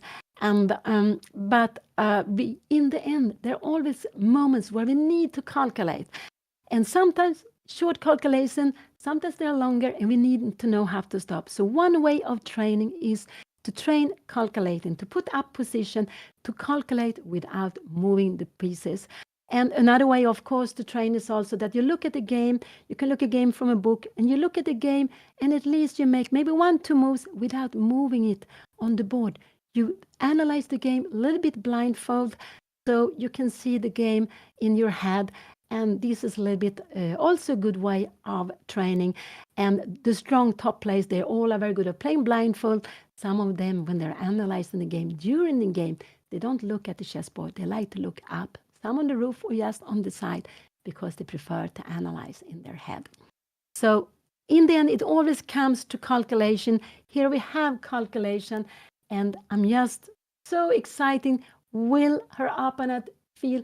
He looks a little bit stressed, so I think he feels absolutely there is the danger. There is the danger, but I guess he will see it. I absolutely guess he will see that there is a mate coming up here. I just hope that Anna has everything under, that she has everything under control.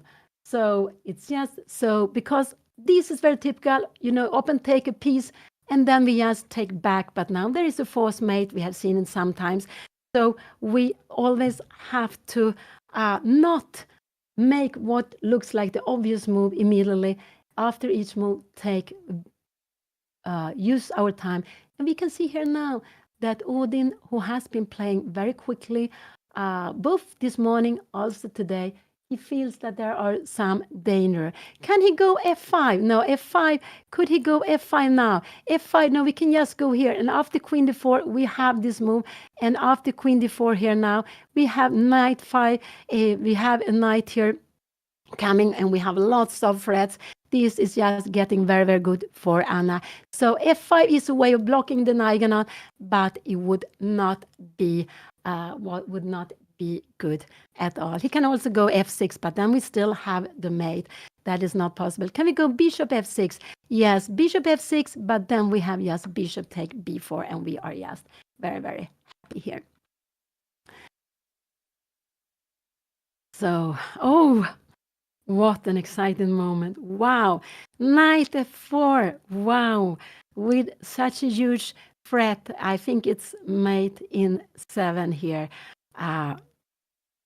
If black doesn't defend against this. Yes, ODIN together with his friend, they made the world record of playing the longest chess game. Earlier this year, they played it in Stavanger, and they played for 61 hours. That was the world record. I don't know how long the record was before, and it could have been even ODIN who had the earlier record. I'm not sure about it, but yeah, he made a record this year, playing such a long game. And they were playing chess, not one game. They were playing lots of games during 61 hours.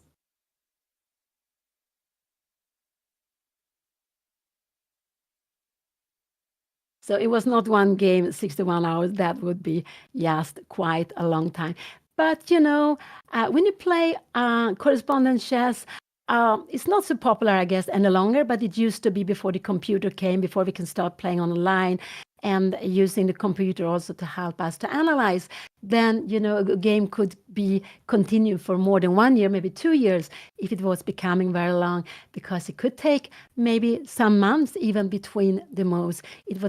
It depends on also if you were playing international tournament, you were playing with players far away, and maybe the pose wasn't so quick. So then a game actually could be going on for a very, very long time.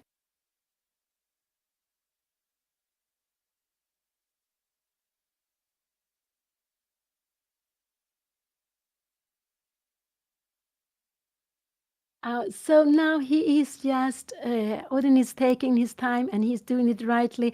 He's down to 30 minutes.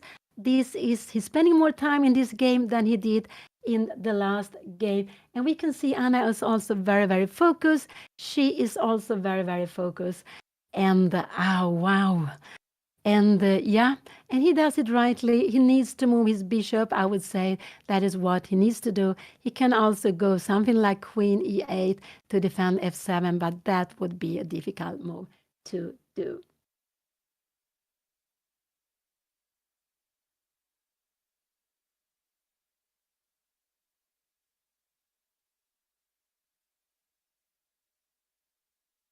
And I think this is the second match Anna plays. She played a match, 4 games, also the classical, in a junior tournament. It was an exhibition match during the Gibraltar Junior Chess Festival. I think it was like 5 years ago against Alfie Onslow. So that is the only experience I think Anna has had with matches playing over the board. Because when you play a tournament, you play, even if it's a close tournament, it means round robin. It means that you play against all the player, but you play only against the player one time, either with black or with white. But here, the two players, Anna and Odin, they are facing each other 6 times, 3 times with white and also 3 times with black. And every day they will play 1 white and 1 black game. My longest game was 16 hours, but it was during the time, it was, I think it was 85, 86, 88 it was, in Benidorm. And it was a game which was adjourned very, very many times. So in the end, it was 16 hours, and we played also this rook and bishop against rook. I played against a Spanish player, I think it was Bufil, if I'm not wrong, the name. And so that is my longest game. But the game I played all together, maybe the longest game I played is maybe 6. Could I have played 6, 7 hours? Could be my longest game playing without the Germans. I would say so. I would guess so.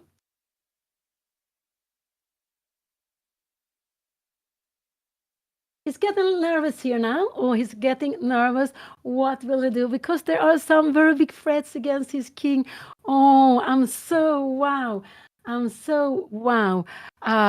With what Anna played. Knight f4, just going for the king. And how will he defend? Now it's down to 27 minutes. And white to move would just win the game. One way actually of also training is to play, we call it racket chess, or racket, no, that's not the good way. Racket, schack, we call it in Swedish. And it's when you play, first you play 1 move, then black play 2 moves, and white play 3 moves. And like that, you keep on until there's a check, so it will stop then. And it's a way of training calculation to have lots of creativity to find mate patterns. It's just a very, very nice way of playing. But of course, with chess, with the chessboard, you can play lots of different games that you enjoy. But that is one way also of training. And I remember when I was traveling a lot, traveling by train, we used to pick up a chessboard and play that.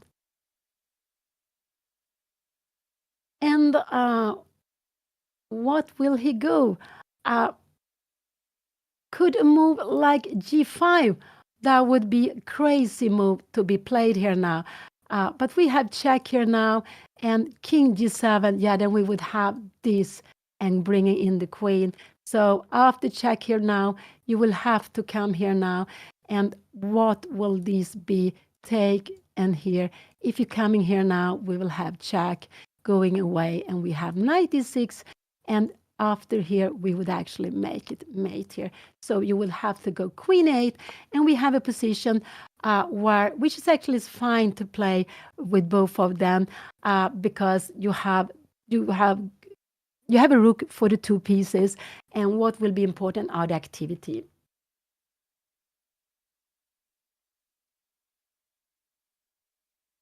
This is not a dead draw. This is just a very exciting position, and a draw is just the result. I would not expect it to be, but of course it depends what happened, because it's so important that what black will play here now. And of course, if black goes wrong, Anna needs also to find the right way. She absolutely needs to find the right way. So chess is always like that.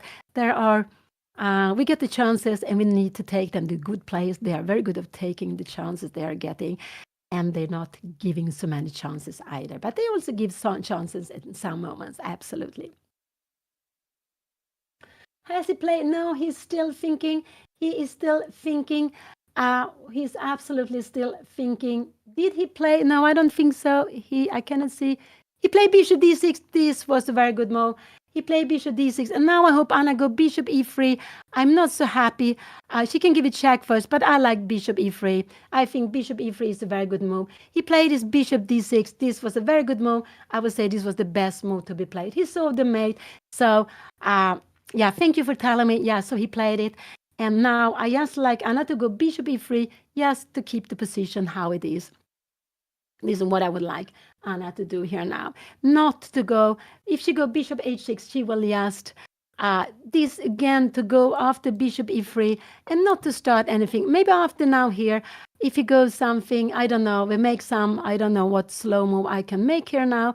if you go something like knight d7 now here, yeah, we should go. We shouldn't go for anything. So bishop d6 was a very good move to be played. And here I just I'm scared that Anna will go for some tactics because it doesn't work the same way now after bishop d6. So he played very nicely here, bishop d6. This was absolutely a very good move. Was probably the best move he could play. And now I just bishop e3, and after a move like queen c7, we can play in lots of different ways here. But I like bishop e3. I'm a little bit scared that Anna will start forcing things here now, going for and she will absolutely try to calculate, take on f7, but this will not be so good here now. So I don't want her to go bishop h7 and take. She can go bishop h7, this is nothing wrong, and then go bishop e3. This is absolutely fine to play, but and after a move like knight d5, we can just take it here, and we can go bishop e4, or maybe bishop d3 back, or bishop e4. This is fine to be played, but I prefer not to give the check. It's better to keep the options open. So that's why I like bishop e3, and I hope she will play this slow move, but it could be that Anna will go for fireworks, and the fireworks here will not be so good. This will actually be very, very good for her opponent here now, because after knight d5, king g8, and you will absolutely, after this position here, king f7, this is just very good for black now. White doesn't have the harmony. You're a little bit slow here now. Now we are coming up with the pieces. Maybe queen h4, this is just getting badly. So no fireworks. You need to have harmony with bishop e3. After that, maybe fireworks could be working, but not yet.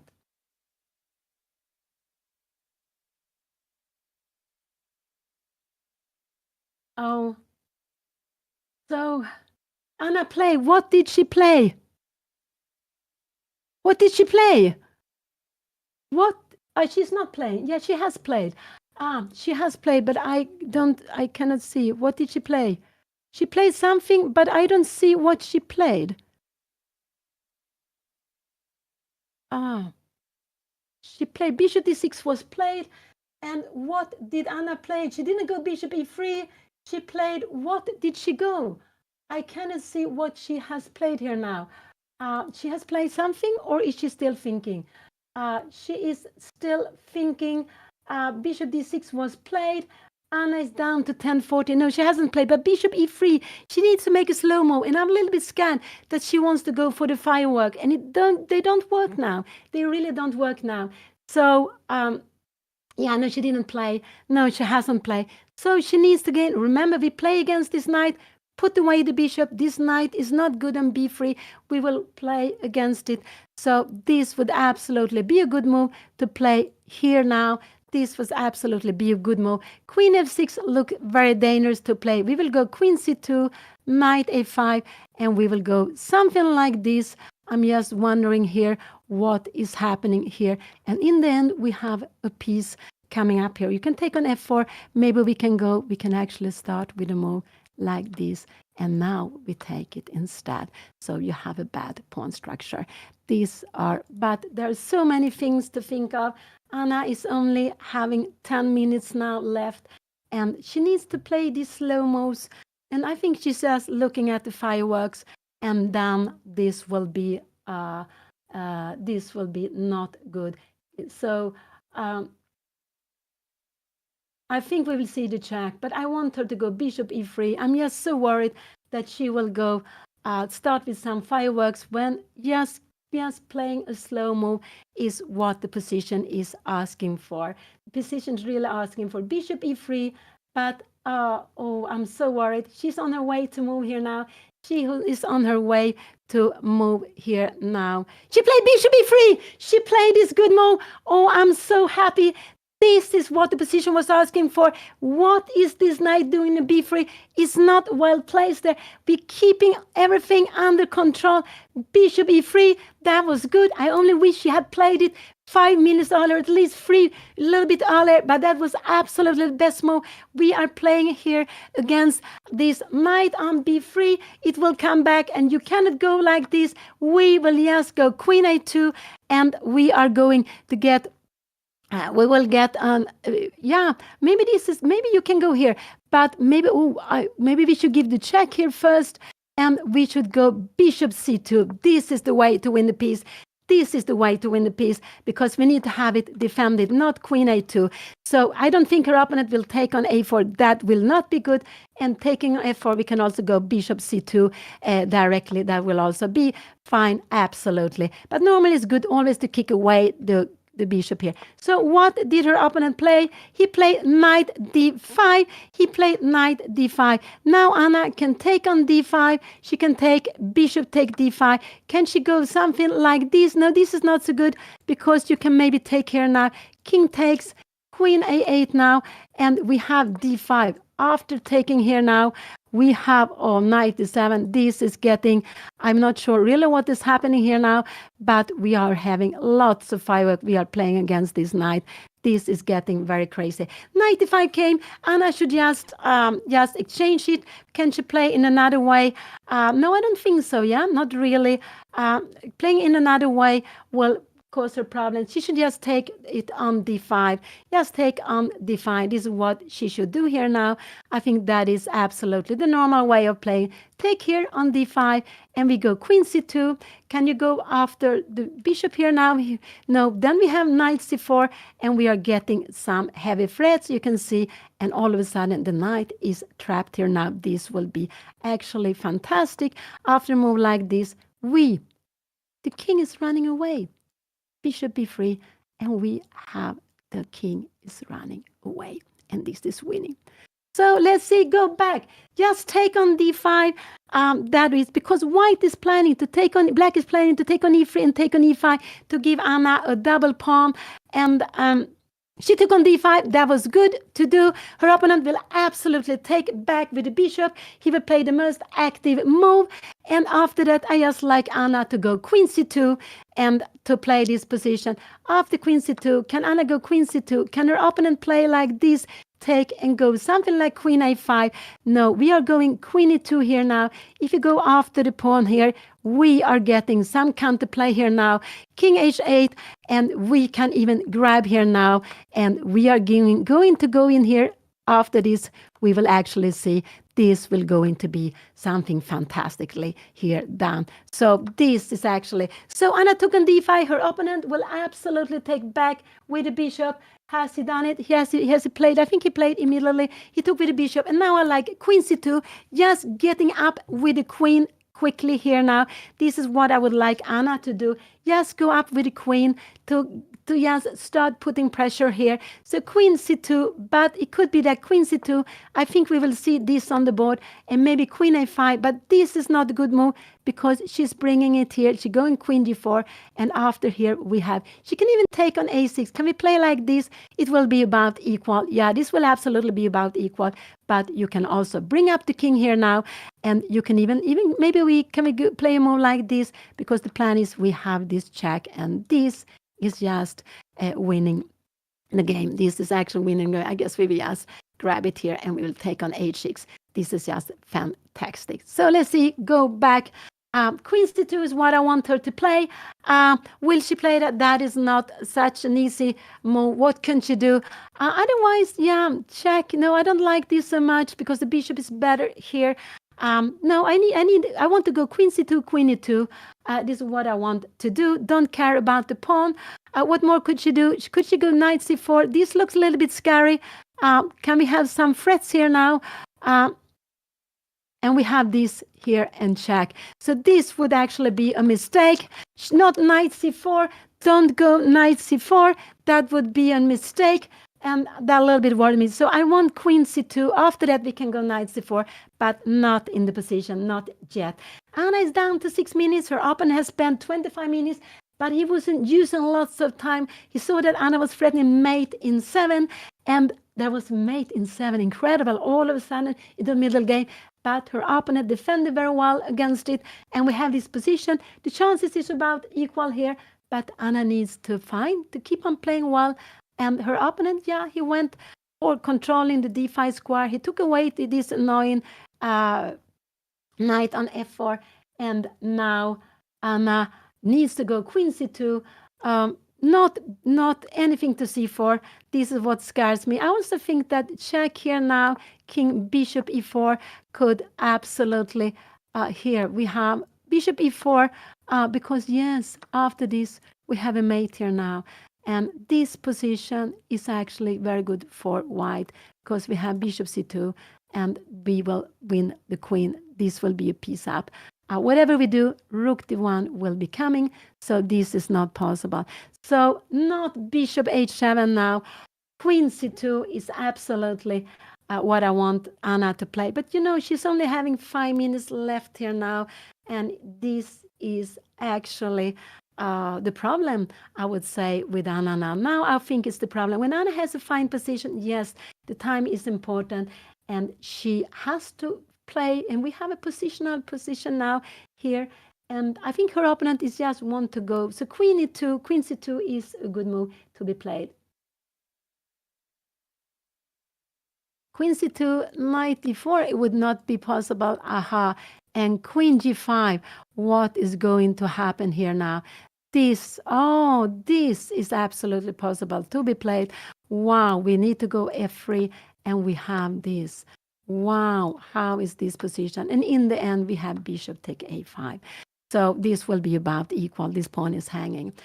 So yeah, this is possible. Anna will see this. I think so. So maybe she doesn't want to play it. But after bishop here, we're coming here now. Knight takes c4. We're coming here now. King h2. Queen c7. We have this move. We have this move. 95, and this is absolutely fine. So maybe bishop c4 could be a move to be played here now. And after coming here, we have d take e5 and it's a pin. So bishop c4 is actually fine to be played in this position. Bishop c4, but black probably should just try to keep it grip here of the position. Now we are planning to take here. Can we go queen d3? I'm just wondering, can we take here now? No, we take the piece. You see, I'm a little bit not awakened. This is no problem. We will just defend everything with queen f1. So let's go back. Bishop c4 is a good move also to be played here. So maybe bishop c4 is the move better to be played. But after bishop c4, we have queen here now. And can we then go, can we take here now? Maybe, can you take with the pawn? Then we have queen a2, and this poor knight is just getting a little bit into problems here. It's getting actually to big problems. So let's go back. So bishop c4 is a move I would like to see. I would say, yes, I prefer bishop c2, bishop c4, and not queen c2. Thank you for saying of the queen c2, we have this. It still works, but you need to see that in the end there's a pawn on a6 hanging, so black will not get an extra pawn after that.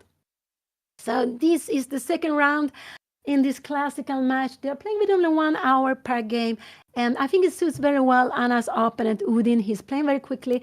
Anna, who is a slow player, for her, this is, she took an a6. This was actually very queen a8 came. Anna will go bishop f1 here now, and I think her opponent is going bishop f1 is what she will absolutely do. She took an a6. Bishop f1 will be coming here now, and he will absolutely, after bishop f1, will he then do, what will he do now here? Can he go bishop here? No, we have queen a2. He can go bishop e4, and we go rook e1. We are keeping everything under control. So Anna needs to go bishop f1. So bishop a6 was played. He played queen a8 immediately. He could have taken on g2. That was what I was scared of.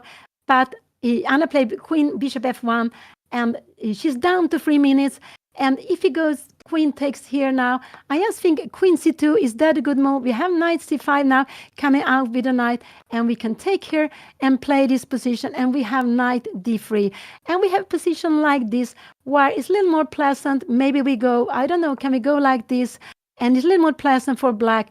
It's about equal. It's about equal. Maybe can we go bishop d2? We take on b4.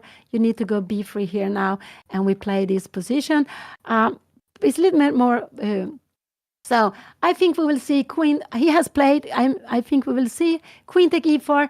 And what will Anna play here now? I think she will go queen c2 here now. Could this be a possibility? Yes, this is what I think she will do. This is what I would like to do here now. But Anna can also go knight c4, yes, to battering. Can you go bishop c7 here now?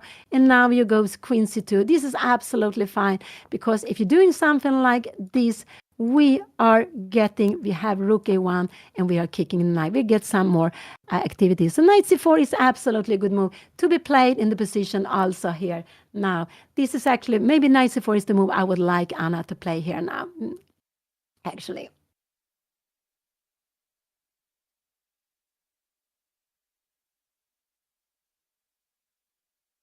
So Anna is down to 1 minute. I'm not worried about the position. I'm more worried about the time here now. And that Anna, with just 1 minute, 1.5 minutes for the rest of the game, that she will have problems to find the right moves because chess like that we can make. She has played, she has been fighting back. It went wrong, then she was fighting back. She was threatening mate in 7, and her opponent saw that, and we see the position we have, and we see now this pawn is still knight c4 came. I like that. This is a move I like Anna to play here now, because if this is coming now, I'm just wondering, can we go? Then we go knight b6. This is not such a good move. So queen c7 could be coming here. Can we go queen d2? Can we go rook c8 here now? No, this is actually not a possibility. We have knight b6. Wow, what is happening? Because after here, there are some fireworks. We will win a piece. Or not we, Anna will win a piece. So this is a good move. And after queen c7, this is a good move, because rook c8, you are getting into a pin. Maybe knight d6 is also a possibility to be played, and there are getting some fireworks. I'm not really happy, no, but this is a better way of playing. That would absolutely be winning, kicking the queen, kicking the rook, and there is a pin here. So if the bishop move, if you take it, yeah, we will just grab the rook. So knight c4, I like this move very, very much. Her opponent has played, I guess he played bishop c7, and now I like Anna to play queen c2. Queen c2 is such a good move to be played here now. Will she played it? I don't know. He played bishop c7 because he didn't want Anna to go knight b6. That was very logical. But now I like Anna to go queen c2, and the plan is to go queen c2 and rook d3. Actually, so queen c2 is a good move to be played here now, because it means that this queen needs to be defended, and maybe rook a8 is a good move. We go bishop d3, so now you never have knight c5. This knight is just very well. You can go something like this, but what is the knight doing here? Nothing. We is just putting our pieces in activity. So queen c2 is the move I would like Anna to do. Really, queen c2. If you're going here now, and this is what I think we would see, I would just like Anna to go here, and after move like knight b6, we can just start kicking the pieces. We will start kicking, and we are going to take, maybe you don't have a move like this, because we will grab the pawn. So you have maybe bishop c7 here now, and now instead of taking the pawn, if we take here, I think rook a8 could just leave us with could it be some problems? No, probably not. King f2, and black has compensation. Absolutely, black has compensation for the position, but not so much more than that. So let's go back.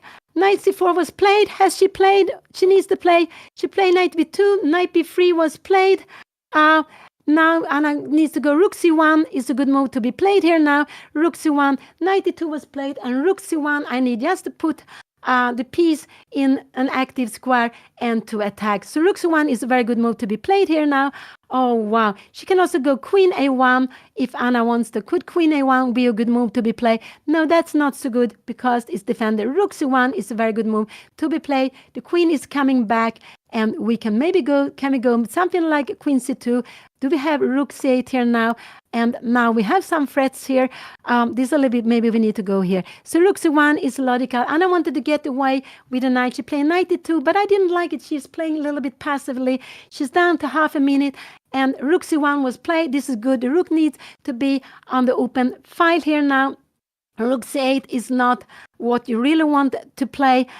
You can go rook c8 if you want to, because you can't go away with the queen. But now we have bishop a6. And what if you go knight b7 here now? We will go maybe bishop c4, and we are getting absolute fine, getting to develop some pieces. Rook was played, what is her opponent going to do? I think we will see queen d7 here now. I think absolutely we will see queen d7. This is what I think we will see. And this, I think, is absolutely what we're going to see here in the position. So he's thinking, because this queen, this is why I like queen c2. I wanted to pin the knight, and I wanted to go into the endgame because white was more active. But knight a5, he wants to keep the pieces, and Anna play rook c1. So now this is a big threat. He played bishop d6, and now Anna can go knight e4. But I like, yes, queen a1. I think this is a very beautiful move to be played here now. And after here, just here, if you go somewhere knight c6, we will just bring out, maybe we can even go bishop c4 here. So I like queen a1 now. Let's see, just to, so he go bishop d6, just to keep everything more defended. Can Anna go knight c4? I'm not sure if this is such a good move. This is possible also to go, because we are kicking the bishop, taking here, we going here, and we will have a position where black should absolutely, you can you go like this here, and we have this position, but this is very close to equal. This is absolutely very close to equal, but it's a little bit more convenient, for white, for black. Maybe, yeah, we can even play this and this after the check here. We have rook c1, and this should absolutely be fine. But black will put the pawn on b4. We are having pawns on black side, but we will go up with the king here. So this should absolutely be fine to be played. So let's see what Anna will play here. Bishop d6. What did she play? She played bishop d3. This move I don't really understand. Bishop d3. Can her opponent now go b3? Can her opponent now go b3? Now we have knight e4 and knight c3. No, that is not a good move. So bishop d3 came here now. Anna is activating the pieces. I think we will see maybe something like rook a3. After he played f5, this is maybe not such a good move, but he wants to win a piece with f4. Now queen a1 is a good move to be played here now. Queen a1, she can also go c4. Can Anna go f3? F3 would be a mistake. So f5 was a good move to be played. He played absolutely most aggressive move, f5, I would say. But queen a1, Anna play f4, and this is not a good move, because now this bishop is playing, this bishop is playing. Now Anna is going to have problems here. So f5 was a very good move to be played. Bishop, so she should have gone rook a1. She should have gone rook a1 instead. And after that, it would have been fine. She needed to change some pieces. But after f4, this bishop is fantastic. Anna doesn't have knight e4. Now she is absolutely in problems in this position. Maybe b3 will come, rook a1. We will have queen a2. And here, I don't know how Anna is going to defend this. So b3 is a tremendous good move here now. And Anna will absolutely have a big problem in this position. Maybe she needs to go bishop e2 and bishop f3 to challenge this good bishop. So now Anna is having big problems. f4 was a big move. And remember that the pawns, they can go forward, but they can't go backward. And Anna would love later on to put the pawn on f3, but that is not possible. Maybe even f3 would have been better to play. Yes, even b3 would have been better. Not good, but it would have been better, because it would have been blocking it. Now the bishop is a tremendous here, and it's just very... And after b3, we have a tremendous threat of taking on f4 and taking d4. So I think this is what we will see now. I think this is absolutely what we are going to see on the board now, b3. So, f4, he can go b3. If Anna go g3, look at this long diagonal. This will just be tremendous. You're coming here now. Can we try something like knight f3? Oh, no, you take it. It's not possible.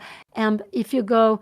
so b3 and knight f3. Now we will absolutely take this, and look at this pawn structure. We can again take, this is the threat I was telling about, and it will just be collapsing. It will just be collapsing. So after f4, he played rook f6. This is a mistake. He played rook f6. He wants to go rook g6. But now, queen a1, changing would be very, very good move here. Can he go bishop a2? I'm just wondering. But then we have a check here now. What is going to happen? Can you go away somewhere? No, we have rook a8. And this is just getting very good. I don't know what is happening after b3. No, this is a pin. It's not possible. So queen a1 and Anna will absolutely be fine. Queen a1. She wants to change queens. She wants to change queens. So queen a1. And after rook g6, this is no problem. We take it. Because after this, we have king f1 to escape. We will not go. Even king h1 would be possible. Because if you go somewhere here, we can put this in between. So that would also be fine. So will Anna play queen a1? Did she play that? She played queen a1. This was such a good move. The queen, because now this rook is a little bit, is up where it shouldn't be. Now the position is equal. He need to change. He absolutely need to change queens and go back with a knight. But what is this rook going to do on g6? Anna will go bishop f8. He doesn't have time for queen a2. He can play move. This would absolutely be a loose move because we have, maybe it's not. Yeah, we have rook a1 and b3. And look at this position. We have this here now. And maybe you need to go somewhere like this. And we will actually just, we are defending the b side. I just want to show that this is no problem because after b2, we just go up. We are defending b1 with a knight, with a bishop. This is no problem, this pawn. So queen a1 played, and all of a sudden black wanted to attack on the king side. But then Anna play on the queen side. She's putting activity. The position is about equal now. Her opponent needs to change the queen. Bishop a2 will just put the pieces very, very passively. But the problem is Anna is having 1 minute on the clock. So we will probably see this here. Can he go knight b7? I don't know. Can he go something like knight c6? Then Anna can bring up her pieces. Can you go bishop c7 here now? Or we can bring in the piece again. And all of a sudden, if you take here now, we will take with the d pawn. You are coming down here.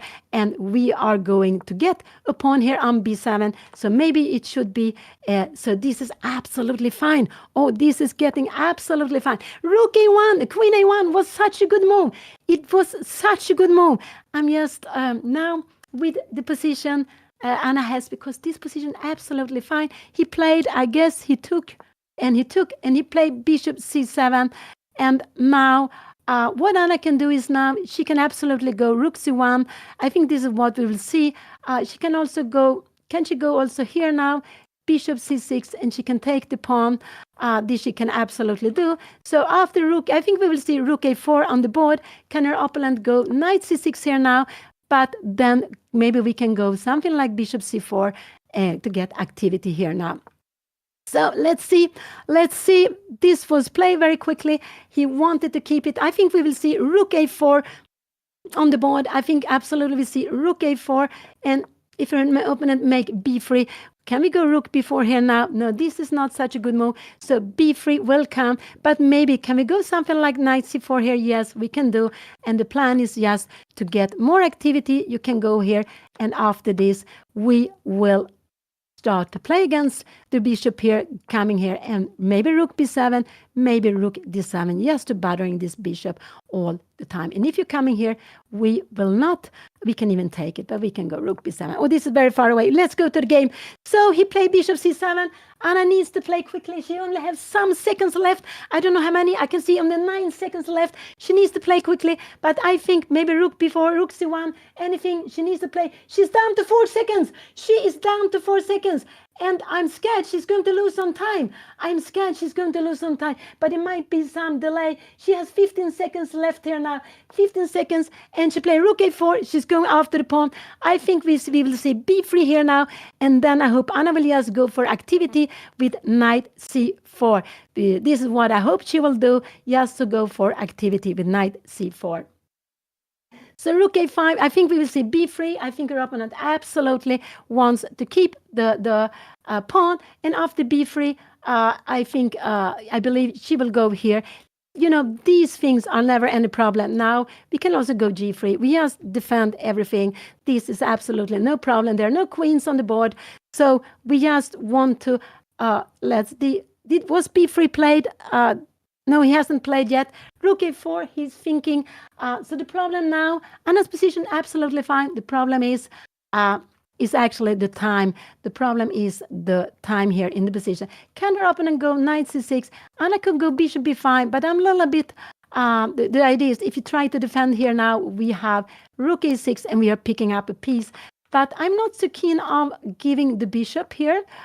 Take and here and rook before.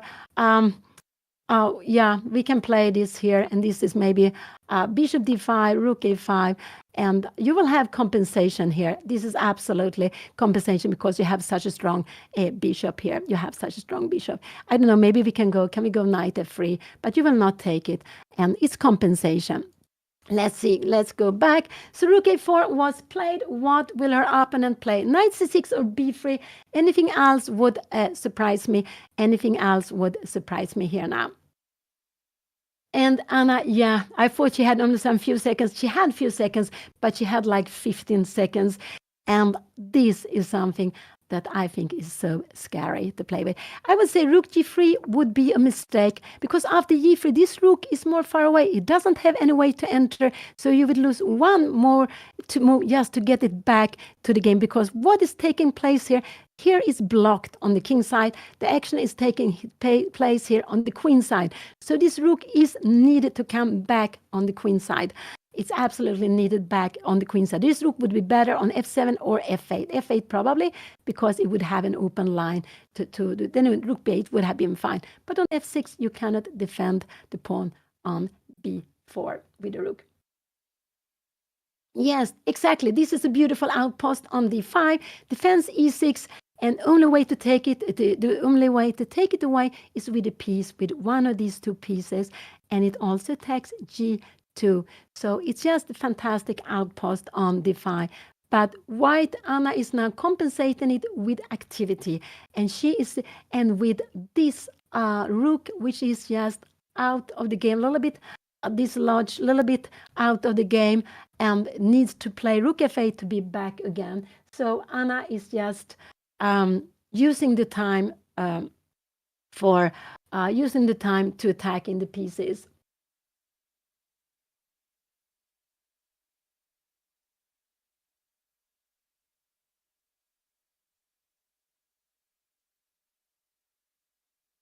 He played knight c6. I think actually we will see bishop b5 here now, but I like more knight c4. And Anna goes after the pawn here now. She goes after the pawn. Let's see what her opponent will do. But the best he can do now is actually, he can go g5 if he wants to. He could go g5. Oh, this is a crazy move to be played. This is absolutely great. But Anna can actually go like this here and... can Anna take this now? I'm just wondering here, how is this position? This is absolutely possible to play, but this will be a little bit crazy here now. Now we're planning rook c4, so you need to go. This is about equality. This is about equal, but it's a little bit scary with the pawn. So g5 could be actually more. So Anna went bishop b5. She's going for the pawn. She really wants to go after the pawn. So g5 is a move to be played. And after here, bishop g5, rook g8, and h4, knight d4. Can we go rook take d4? I'm a little bit worried about, there's so many things hanging. No, I think this would be very bad actually, because you have bishop a5. This is just a bad move. So bishop c4 needs to be played. But this is some firework. I'm a little bit scared of g5 here now coming. This is some firework. G5 now coming. So let's see what he will do. But g5 is the most active move to be played here now. But he can calmly go back because if Anna takes, she's going after the pawn. This will absolutely be about an equal position. Now rook c4 is coming. You don't have time for anything like this because we have, okay, rook c4, we have bishop a6. And maybe now we go knight b3 and we will get some activity here now. And actually, I want to show you that in a position like this, we can also go d5 after here. We will actually be the first one to get on g7. This is absolutely fine. So let's see. Go back to the game. Anna played bishop b5. He has played, what did he go? He went g5, and this is absolutely the most craziest thing that he could play. This is actually what scares me a bit. It absolutely scares me a bit that he played this. This is absolutely the most craziest thing he can play. And so Anna needs to take on g5 and take on c6 and b4. I think this is what Anna needs to do. Take this and take on c6 and take on b4. And the idea is, after bishop f4, we need to come back here, and now we have this as a plan. Okay, maybe you can do something like this. Here you have e5, and we go d5. Sorry, no, it doesn't work. Let's go back. Let's go back. This position, Anna took on g5. She took on g5. He took absolutely, he must take back. And surely he will take back on g5. How many seconds? He took back quickly on g5. And now I just like Anna to take on c6 and take on b4. And this is absolutely what she's doing. So Anna is going to win a pawn, but there will be compensation with the bishop pair. There will be compensation with the bishop pair and a kingside mobility. Anna will be a little bit pushed back here now. So how will this position be? It will be about equal, but I would actually say that this will be more pleasant for maybe for black to play. Actually, I would say it's more pleasant for black to play. Absolutely. So rook take b4 was played. I'm not sure how much time Anna is having.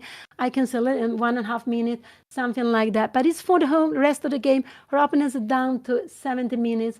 It's down to 70 minutes. So rook c4 is coming.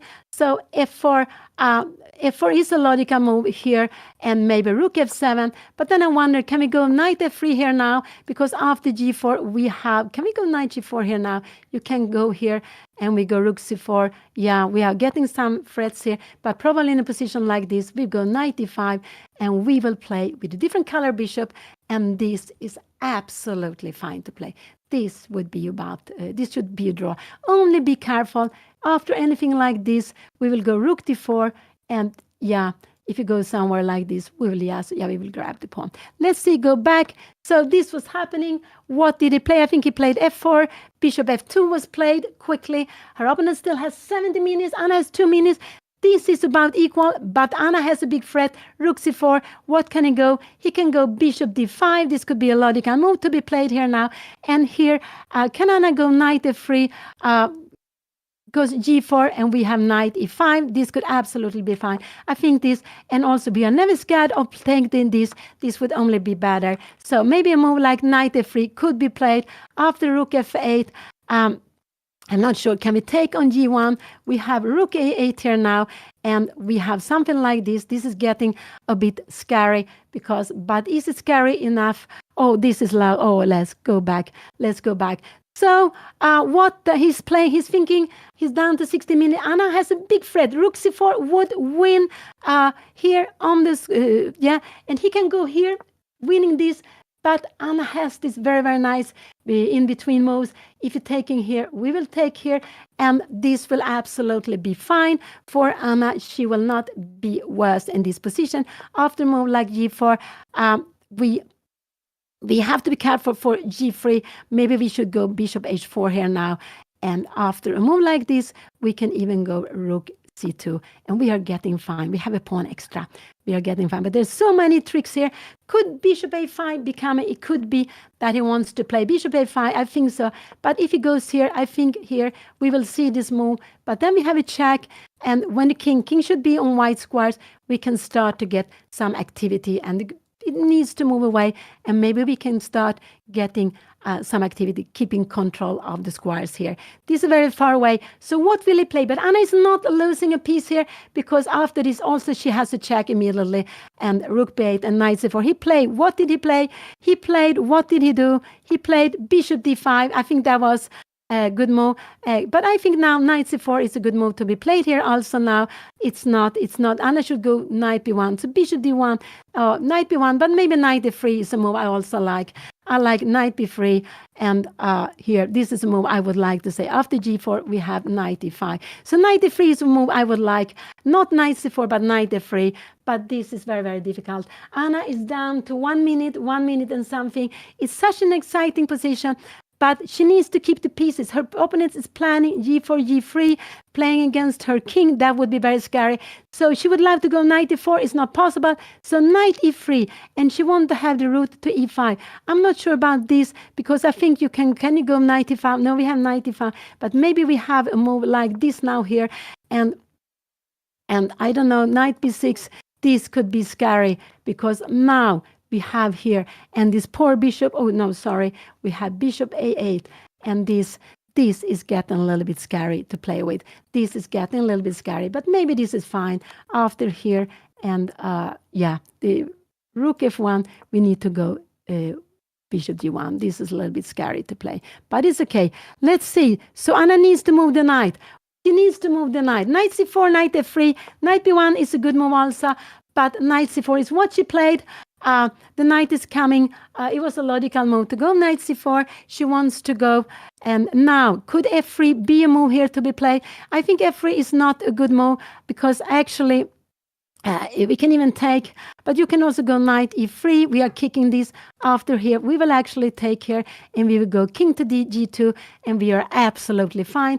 This would be completely equal. This would absolutely be completely equal. So knight c2, well, knight c4 was a good move.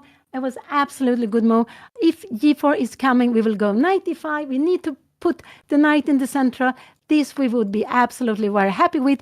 The opponent is going to play with the bishop pair. What is the opponent going to go? Rook h6 is not a good idea because we will just go knight e5, I think, and we are blocking. The rook is not doing anything here now, so that is not a good move. So what he played? He played rook f8. This was a good move to be played. He played rook f8, and the question is now, can Anna go knight e5 here now?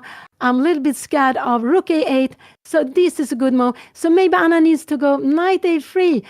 Does she need to go? But then we have bishop d6. This is a little bit getting scary now. So knight f3 was a better move to be played. Maybe Anna needs to go rook a4 here now. Maybe this is the move she has to play. But after rook b8 and then to go bishop e1.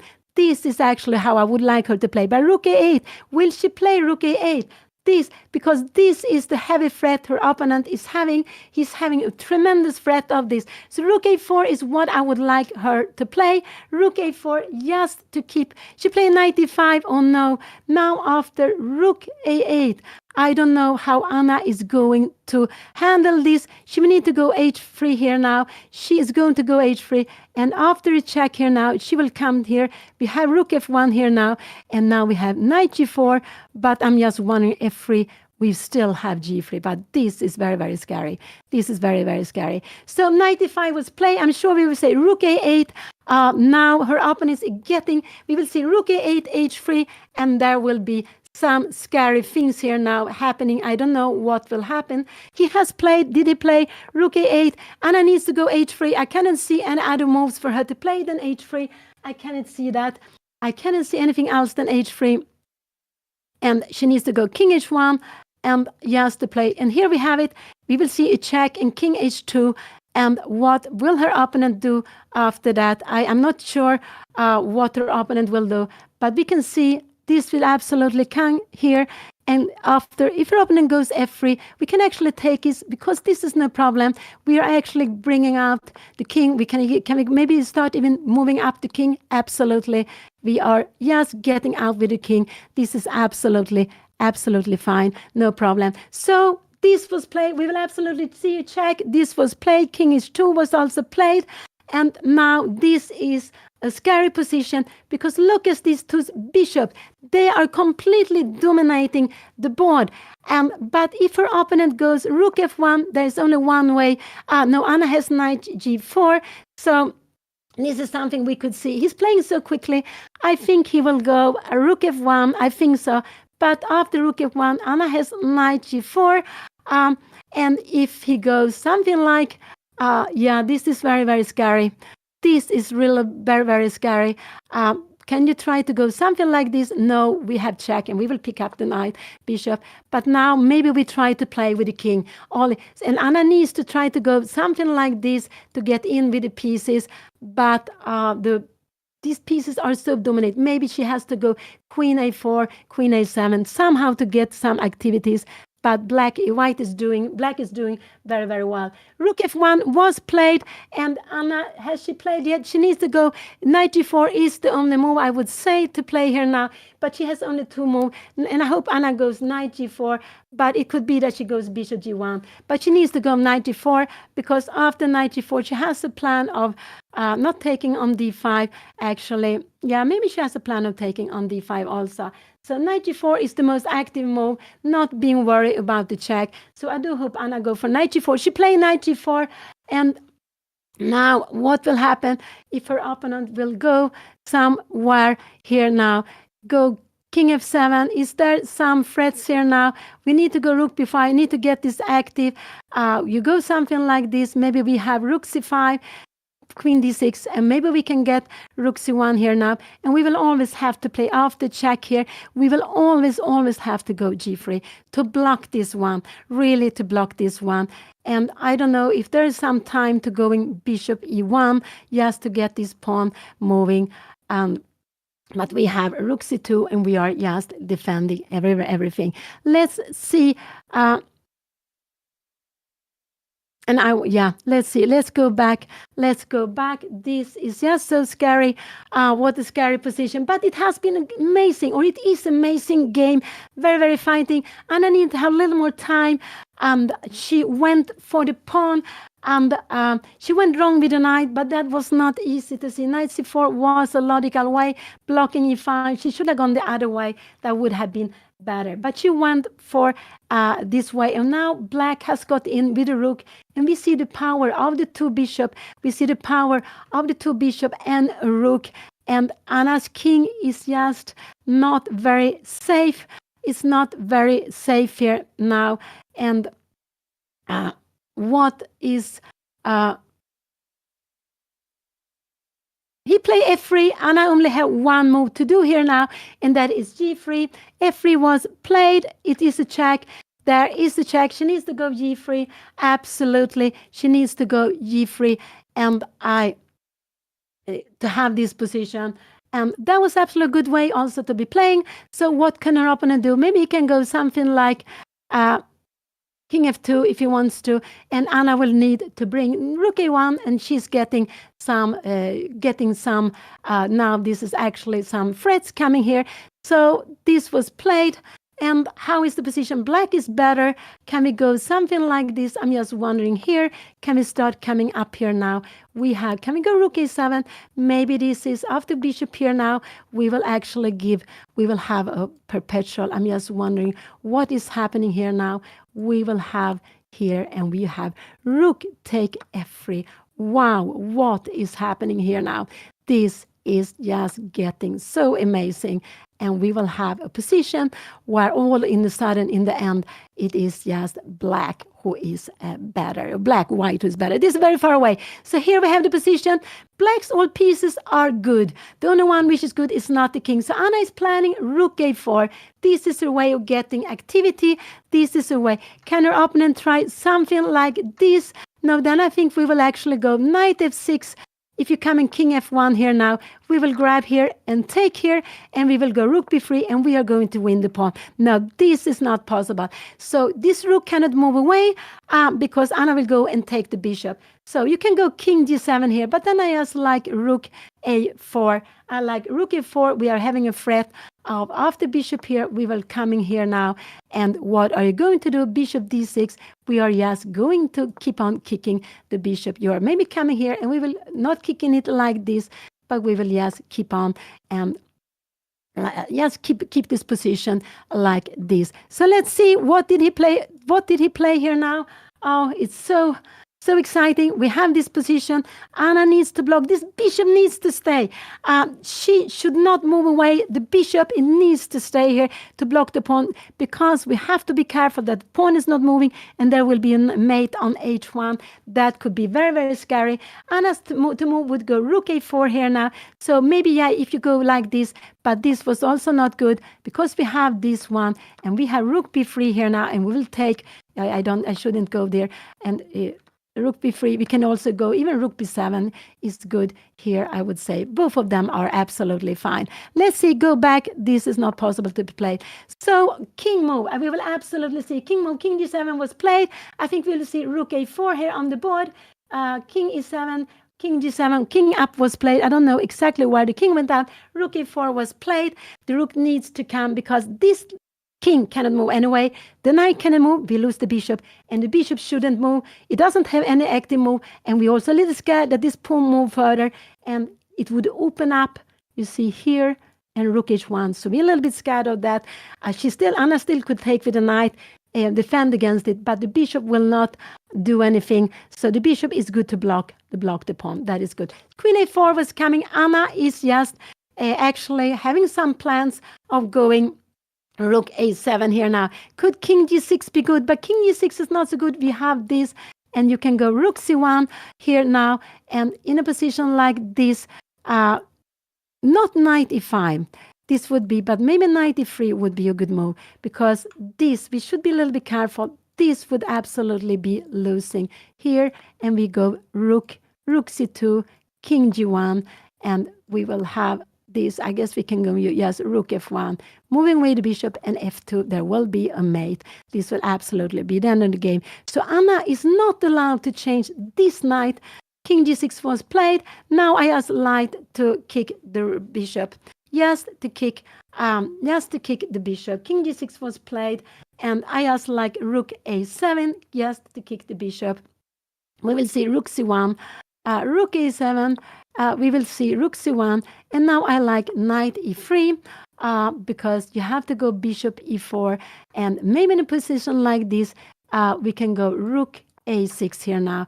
We are planning to take the pawn. You're coming here now, and maybe we can go back here now.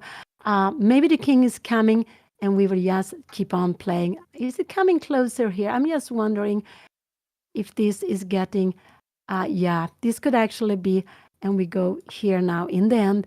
So we are, yeah, this is actually what you are planning. So this was well played.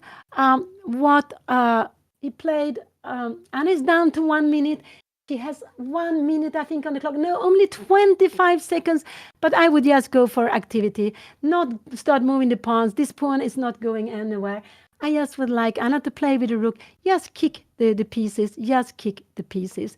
She played rook a5, rook a7. No, not rook a5. Yeah, rook a5 was, oh, what a shocking move. That was very good. She played it with like 7 seconds on the move board. And I'm sure we will see rook c1. Her opponent will stay there with the piece. We will see rook c1 here now. And this is what I think we will see, rook c1. And after rook c1, I guess I like knight e3 here now, just to avoid rook c2. And we have some plans now of taking on d5. And you're not allowed this. You need to go after bishop d6. This is a move you can also play, but I'm wondering, yeah, we can go here, and this would actually be good. So after this move, you will have rook c2, we will have king g1, and again, you will have to take them perpetual. Let's go back. Let's go back. But rook c1 was played, and now this was a good move, keeping the pressure. And now I just like knight e3 here now. Knight e3, because the rook is coming to c2, where it will be very active. So I like knight e3 just to keep the rook very, to keep the knight. Oh, Anna played b4. This is not so good move, but she wants to go.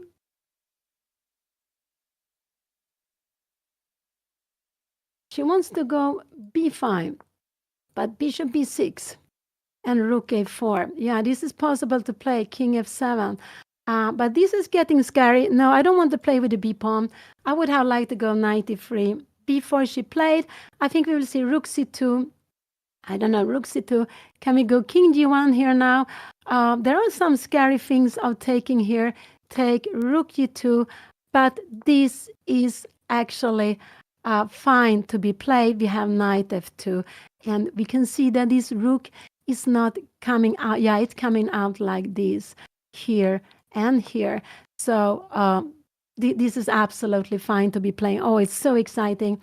She went rook here. What has he played? He played rook c2. What will Anna play here now? rook c2. She needs to go b5. Now bishop b6 is a big threat, so she needs to go b5 here now, really to go b5 or king g1. So yeah, I'm getting scared of Anna's position. I'm getting scared of Anna's position here now. So I guess b5 is a possibility to play. Now this is just a big threat coming, and taking that would be just the end of the game if he's allowed to do it. So she has only 2 moves to play, I would say. She can also go rook a1. Rook a1 is also a possibility to play. Rook a1 just to defend. After bishop b6 we have king g1, and we play this position. This would absolutely be fine to be played. This is absolutely to be fine. She played rook a3. I don't really know what she wanted with rook a3. She wanted to play this, and the idea is, but now her opponent can go after bishop d6. Anna wants to go rook d3 and to defend the pawn, but he can go after the other pawn. He can go rook d6 now, and he will go after the other pawn instead. And after rook a7, can he go here now? No, then Anna has knight f3 check here now. What is happening here? King h5. No, then we actually have a mate here now. And this after queen f3 here now. Can we play the check here now? King e4, rook take f3, and we have a very, very crazy position. I guess we need to go, king g2. Oh, this is very crazy. Let's see, go back. So Anna played this move. She played rook a3. She's down to 33 seconds. She played with only 3 seconds. Oh, wow. Only 3 seconds. You play bishop d6. That's a good move. Now I like rook a4, rook a7. I like to go back. But I like to go back to keep some activity. Yes, to play against this king. Will Anna do that? Will Anna play rook a7? She has only 30 seconds. Will she go for that? That would be actually a way of getting activity, but it's still very scary. But I hope she goes for rook a7, because the idea is to have knight e5 check and playing against the king. And she played rook a4. Rook a4 she played. Rook a4 she played. Her opponent can now go bishop b4, bishop b2. Her opponent can absolutely go after bishop b2. And then this is... maybe Anna should go b5, and we go rook b5, and we will have rook a6. What is going to happen here now? And we will just now have knight e3 in the end, and we'll get to exchange the pieces. This is getting something, but you need to play it well. So I think we will see rook b2 on the board. I think absolutely we will see rook b2 on the board. You can go bishop here now. But if you play a move like this, we go rook a7, and this is absolutely what we were dreaming about. We have a fork here. So they're always coming to tactics, always coming to tactics, always coming to tactics. So what will her opponent play here now? Rook b2 is what I expect him to play. I think this is a good move. Rook b2. Then I just like this b5 move, because when the rook is coming, we go knight e3. If you're coming back here now, we will go king g1. We are defending everything. You're coming here, but we keeps. You can go bishop b7.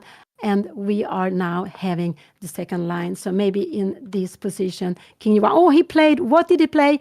What did he play? He played rook b2. Yeah, he's playing so well. He played this very nicely. Now I like b5, but this is not easy to play. He wants to take bishop takes here now. And I play king g1. And now he has bishop take g3 also. He has lots of different things to be played here now. Lots of different things to be played. You can go bishop take g3 now. Why is this such a good move? Maybe because her rook is just not so well placed where it is. Her rook was better before. So bishop take g3. And this is typical. Anna is under pressure. She has the worst position.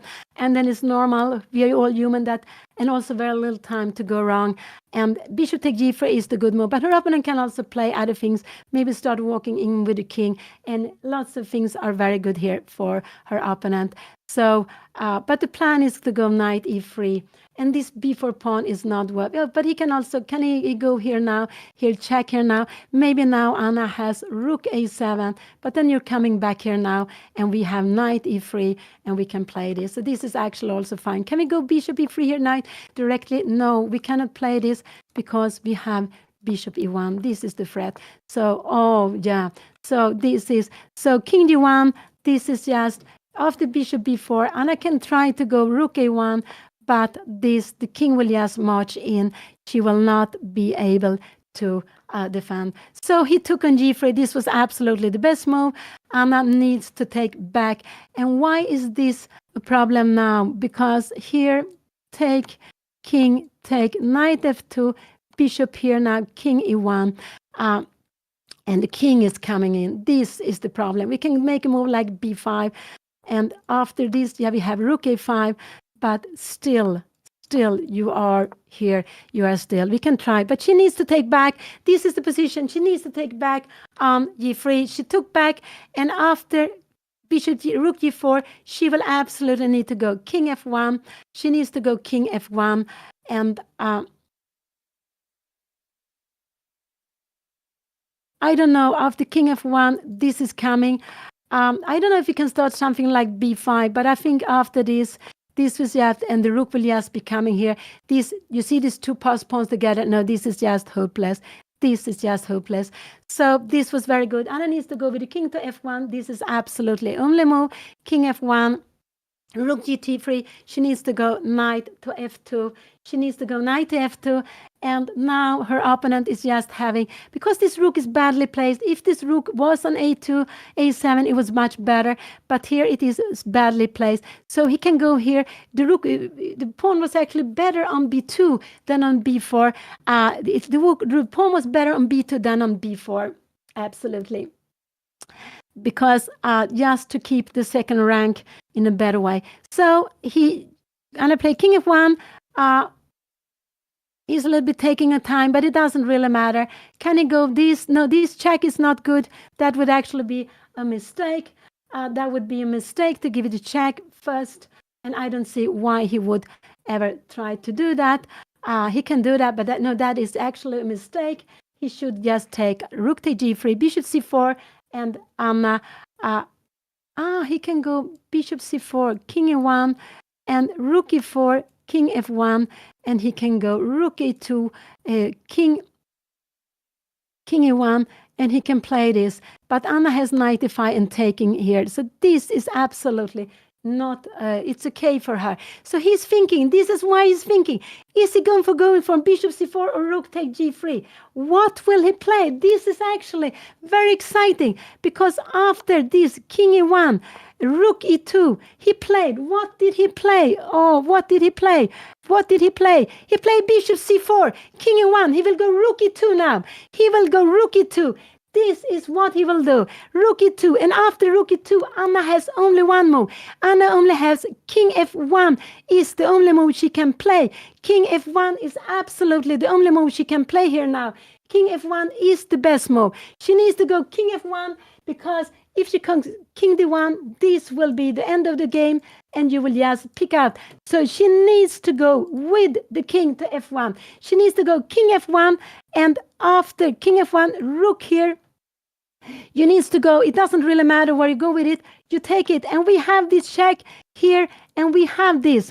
And after a move like king f4, can we give the check here now? Maybe even this is possible. King d4, and we cannot take on f3, we have some, but we can go maybe king f1. The king would be actually better on g1.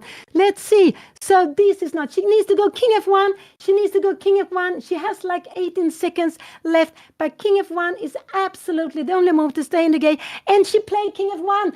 That was a very, very good move. She played king f1.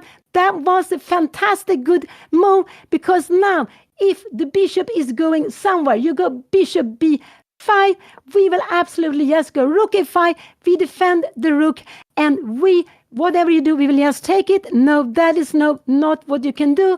So king f5 was played. And after this, I would just like Anna to go king g1. I prefer the king on g1, so they're not mate threats. I keep the pieces together. This is what I would like her to play. And let's see what he will do here now. King f1 was played. If you go rook g2, this would be a repetition. He will absolutely not do that. He will absolutely keep on playing. I can't believe that this would be repetition in this exciting position. But there is a fork here on e5. So after rook e2, I'm sure we see rook e2 on the check. We saw repetition. He went the repetition. Rook e2, king e1 was played, and now he doesn't have anything better than to repeat, because if you do something else, actually Anna will win. After rook g3, we have the knight, and we are going to grab the bishop. Anna will be better in this position. She will absolutely be better in this position. So what is going to happening here? We will see rook e2 on the board, I'm sure, king f1. And what is he going to do? What is he going to do? Oh, what an exciting position. And you see, we have an endgame. There are not so many pieces left, but it's so exciting, so exciting. And remember, when different color bishops on the board, there are always lots of tactics. And look at this. The king is safe on a black square, on the dark square. Now it came here in king f1. If he goes rook g2 one more time, this will be, so we have this once more. Let's see what he's going to do. He has one chance to go rook e2. If not, this will become a draw with rook g2, because when you repeat the same position 3 times, it will become a draw. So let's see, he played this rook a2, and now I hope Anna go king g1 is the safest way. Of course, I expected him to keep on playing this. I just hope Anna will go king g1. She needs to I think she will go king e1, but I like the more king g1 because the king is more safer on e1, g1. Let's see what Anna will do, but I think, will she go with the king? No, she went king e1. This is a little bit more scary.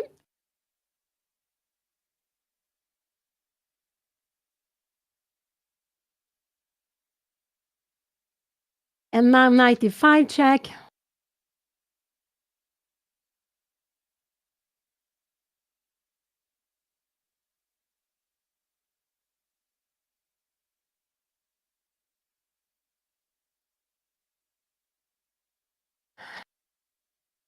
We will absolutely see king f1, king f5. I would have liked to have the bishop here. King f1, knight here. And I'm a little bit scared of this move here now. And now Anna needs to go king f2. After checking here now, she has king f1. This is a little bit what I'm a little bit scared of here now. So let's see, what did he play? He played knight f5 check, and he played king f1. He now keeps on playing. And knight takes c4. King e4 is what I'm a little bit scared of here now. Rook take b4. Rook take b4, we have just king f2. No, rook take b4. After rook take b4, we have knight d6 check, keeping away the king. So this is the threaten here now. So what will he do? I think absolutely he will go. This is the position. It's still scary because king e4 is the scary move to be played here now. This is absolutely a scary move to be played. King d4, knight d6, Anna can play. And if you go something like bishop here now, we have king f2. And this is getting very, very safe position here now. We will just take here now. And this is getting very, very safe. But she needs to find bishop with knight d6. So this is a little bit scary. Now Anna wants to go knight d6, and after this I want her to go knight d6 anyway. If you are coming here knight c4, we have bishop f4, king d3, and we will go bishop g3 back. We want to put the king here now, and if you go something like this, yes, we are coming up with the king, and this will be absolutely fine to play. Absolutely fine. So let's see. King e4 is the move that scares me. This is the move that scares me, and I think Anna will go here. But this move is a little bit scaring now, because now Anna needs to go king f1. It still is fine. After a check here now, she needs to go bishop e1. And this is not so easy to play. We have knight c4. This is not so easy to be playing. But this is what she needs to do. So it's still scary. It's still scary. But he's doing the right way. He keeps on playing. King e4, I think we will see. I think absolutely we will see. But after king f4, I'm wondering here, king d3, then maybe Anna has knight b3 or even knight f1 is a good move. So after king d4, can we go also knight f1 here now? No, now the other pawn is coming e5. So this is a little bit scary. king e4 is the only move that scares me. And he played this. And now with the king on g1, there would not be a problem. Here is a little bit scary. Anna needs to go knight e6, but I think she will go knight e2 check. And then I'm a little bit worried about her position. It is still absolutely fine, but she will need to find the right idea here now. She will need to find the right idea. So Anna is having 2 minutes. Her opponent has 6 minutes. Such a huge battle, such a fighting games. Absolutely. I think we will see queen, knight, d4. And that is what I'm telling you. And that is a little bit scaring me that her opponent will play that. Because also after this, king d1, maybe then we have knight b3, and rook b from here now, we have knight c5, and after this we have, we can even take on e6, but it's a little bit scary. We need to get the king to f2. As soon as we get the king to f2, we are very, very happy. But the king on the first rank is always very, very scary. Knight e6 is the easiest way to play, but knight e2 is the most logical to go after this pawn. But the problem is here, we are not allowed. This would actually be losing the game. This would be losing the game. So this is actually not what I want Anna to play.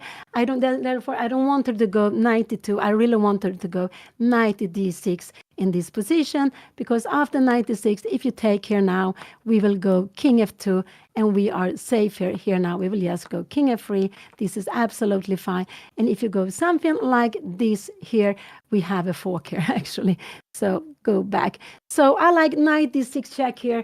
This is really what I like to, because knight e2, the knight will absolutely be bothering. So can she do something else? This would be, could this be possible? No, we have rook e1 here now, and we have rook e2 check. No, she needs to get away. The check is coming. She needs to get away with the king. She needs to go check, or she needs to go, maybe king f1 could maybe be a possibility. But maybe king f2 or king f1 could be a possibility. But she needs to not bishop e1, because after king f2, maybe king f2 is good here and here. And after this move, we need to go bishop e1. But this is not so easy to understand. She played knight e2, and this was the obvious move. But this scares me now, because after queen takes here now, Anna needs to go bishop f1. She needs to go king f1 in this position, really to play king f1. Will she do that? We will absolutely see. We will absolutely see. Can he go something like this now here? After a move like this, what I like most is knight f1. After you take it, we are coming up here, and this is absolutely fine to be played. This is absolutely fine to be played. So all this problems is because of king e1. He played king d3. He played king d3, and now knight f5, because this was just a tricky move. But Anna can also go knight b3 is also a good move to be played. She can go knight b3. She can go so he played the tricky move here now, because this would be losing, because of king e3. You cannot play this. This is absolutely losing. But knight f1 is a good move. Knight b3 is also possible to be played. Anna has only some seconds left, but I would like to go knight f1, because now my plan is to go here. And if you go something like this, or we can even go knight h2. We are going after the pawn. We are going after the pawn. We're going to take the pawn. This, and after here, we have a check here now. So this is absolutely, knight f1 is what I would like Anna to play. But I think, what did she do? She went knight b3. This a little bit scares me. But she's going to go knight c5. This a little bit scares me. Because she is after rook a2 here now. After rook a2, maybe Anna, after rook b2, we have knight c1. Oh, the forks. There are lots of forks. And the idea is, if you're coming something like this, we will go check here now, and we will go, maybe king here, we can go, and we can go, can we go king f2 here now? No, we can even go knight, take e6 here, check. And after a move like this, we have bishop f2.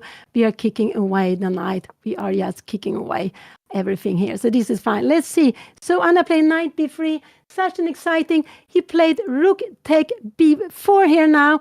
Now I like knight c5 check, taking the pawn. And what is going to happen here? Yes, knight c5 check was coming. And the idea is now, If you go bishop f2, Anna will need to go bishop f4 here now, king e6, and we have knight d3. There are forks everywhere. So knight c5, actually there's a way for our opponent to lose this. King e3 would be losing, so he needs to go here now. And after a move like this, Anna needs to take on e6, just taking the pawn, and she will be fine. This is absolutely fine for her. Knight c5 check was a very good move. That was absolutely a very good move. And if something like this coming, yeah, we will just go up after this pawn. We will just go after this pawn, or we can even go we will just final play with the king. So king e3 will be losing. King take d4 is absolutely what is logical to be played. But he hasn't played. He still has some 5 minutes. Anna is about 40 seconds. And the idea with Anna is to save the knight, to go king f2. After this, the knight is under attack, so she needs to go here. And now, wherever you go, if you're coming here now, we will actually grab in this. And after a move like this, we have also bishop f2, queen f4 here now. We can just keep on playing, and we can just keep on. We can even knight c5. There is absolutely no danger, absolutely, because you need to have all the pieces playing with. What will her opponent play here now? What will he play? One move is losing. And if Anna, after taking on d4, if she grabs on e6, is absolutely fine. Absolutely fine. If he goes away here now, you can take on e6 if you want to. But I would go king f2, just getting away with this f2 pawn. That is the only danger in this position. So what will he play? He is just, oh, wow. Oh, so excitement. He took the pawn, and Anna took on e6, and she played it also quickly. If knight d3, if king d3 here now, Anna can actually both take. But I like king f2 here now. This is what I would like to play. Yes, king f2, and we have a very fine position. So let's see. I think we will see after knight e6 check here now. I think we will absolutely see. What we will see here now, I think we will see maybe this, but we can go, yes, bishop f2 check here now. Here we are kicking away. It, or we can actually also knight c1. You're going somewhere here, and we can go knight e4. We are keeping everything under control here now, blocking and so on. We see that we have one more piece to play with. So king e3 is what I expect her opponent to play. Because if you go king here now, yeah, we just can take it, and we are going to bring up the king. We're also going to take next pawn, and this will absolutely be, so that will absolutely be fine. So knight take e6, king e3 is absolutely what I think her opponent will be playing. After king f3, I think Anna needs to play. There is only bishop f2. It's the only move she has. Everything else she needs, there's a threat of mate in one. So this is, but here we have, so if king f3 comes, Anna has only one move, but it's absolutely a fine move to be played. And I think actually this is what we will see here and here. And now we can give it check more, just to get away with the king c3, and now we can go maybe bishop e3, bringing up the king here. So let's see what will happen here now. It's so exciting, but I expect him to go king e3. He played king e3 now, and Anna has only one move to play. She played this only move, and now I'm sure we will see king d3, king e4. Anna will just grab the pawn with check. Here she will just grab the pawn with check, and after king f4 or king f1 5, she will take it. King f4, she will keep on moving away. So king d3, because there is still a threat. If you go king d3 here now, you have still a threat, a mate in one, so you need to take it away. King bishop f2 was the only move. You need to take away the king. A king on the last rank, here is on the first rank. Yeah, that was expected. And now knight c5. She can also play bishop c5 if she wants to, but no, she shouldn't do that. Knight c5 is logical.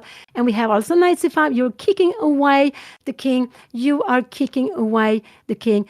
And wherever the king will go, I just like now bishop e3 here now. This is what I like. You're coming here, and now I just like to go bishop e3. We can do lots of things, but I like this. And we are just going up here to go king f2, and we will just get out. So here we have the position. She played a check, and he played king c2, and now I just like bishop e3, and I think we will see g4 and king f2. So bishop e3 is what I like Anna to play here now. There's still a threat on mate in 1. She needs just, but with bishop e3, she is just defending all the pieces, and knight and bishop together, and she's going to go king f2 the next move. So that is absolutely a good move to be played. Her opponent can go here. Now, king f2 you can take, but we will just go bishop take g5, and whatever you're doing here, we will come back, and we're going to grab the pawn here. We're just going to go after the pawn. So what did Anna play here now? She played bishop e3. I like this. The bishop is good here. Attacking g5, defense still c5. We keep this king away. I think we will see maybe rook h4 here now, king f2, rook h4, and then,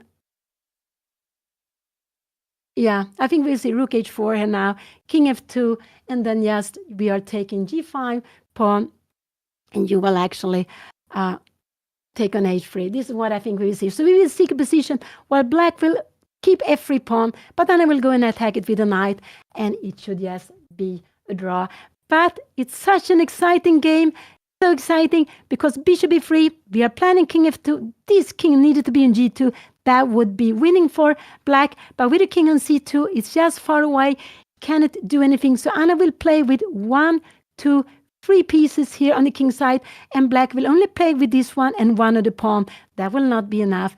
Anna will have 2 pieces to attack the pawn, and I think in the end we will see position with the 2 pieces against the rook and nothing more on the board.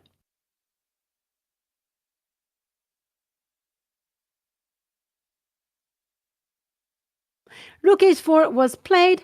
I would go now king f2 here now. It doesn't really matter, but I would have gone king f2. Bishop take e5 is absolutely also fine. It's absolutely also fine to be playing. But I would go king f2. I just feel it's safer to bring up the king. Anna has a little less than 1 minute, but there are not so many pieces left here now. So king f2, this is what I would do. I would go king f2, you're taking here, and we go bishop takes here now. And whatever you're doing, we are going to go here, and we're bringing your tongue here. You're going somewhere, and we will just go knight g5, and we will grab this pawn, and it will be just a draw. So,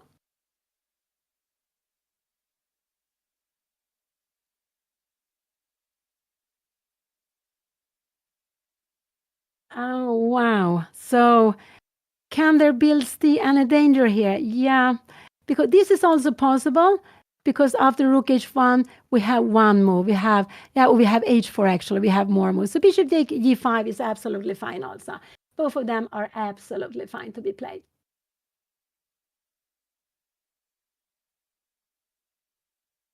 Anna played king f2. That was a good move to be played. We will say rook take h3. Anna will take on g5. And so it will just, now Anna is planning to take on g5. And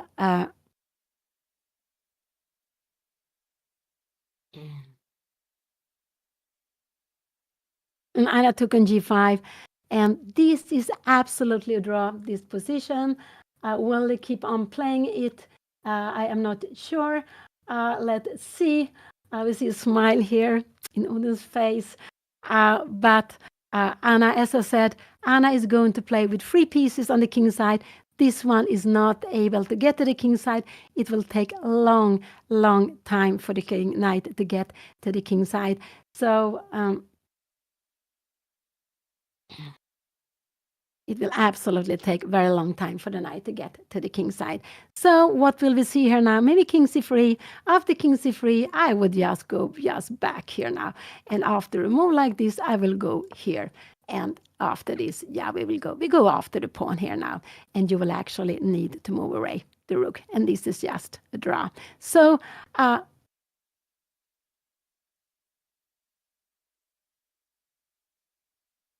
after rook h5 now also, and I can go bishop e3. She can also even play this. This is also absolutely a draw here. And we go, yes, king take f3.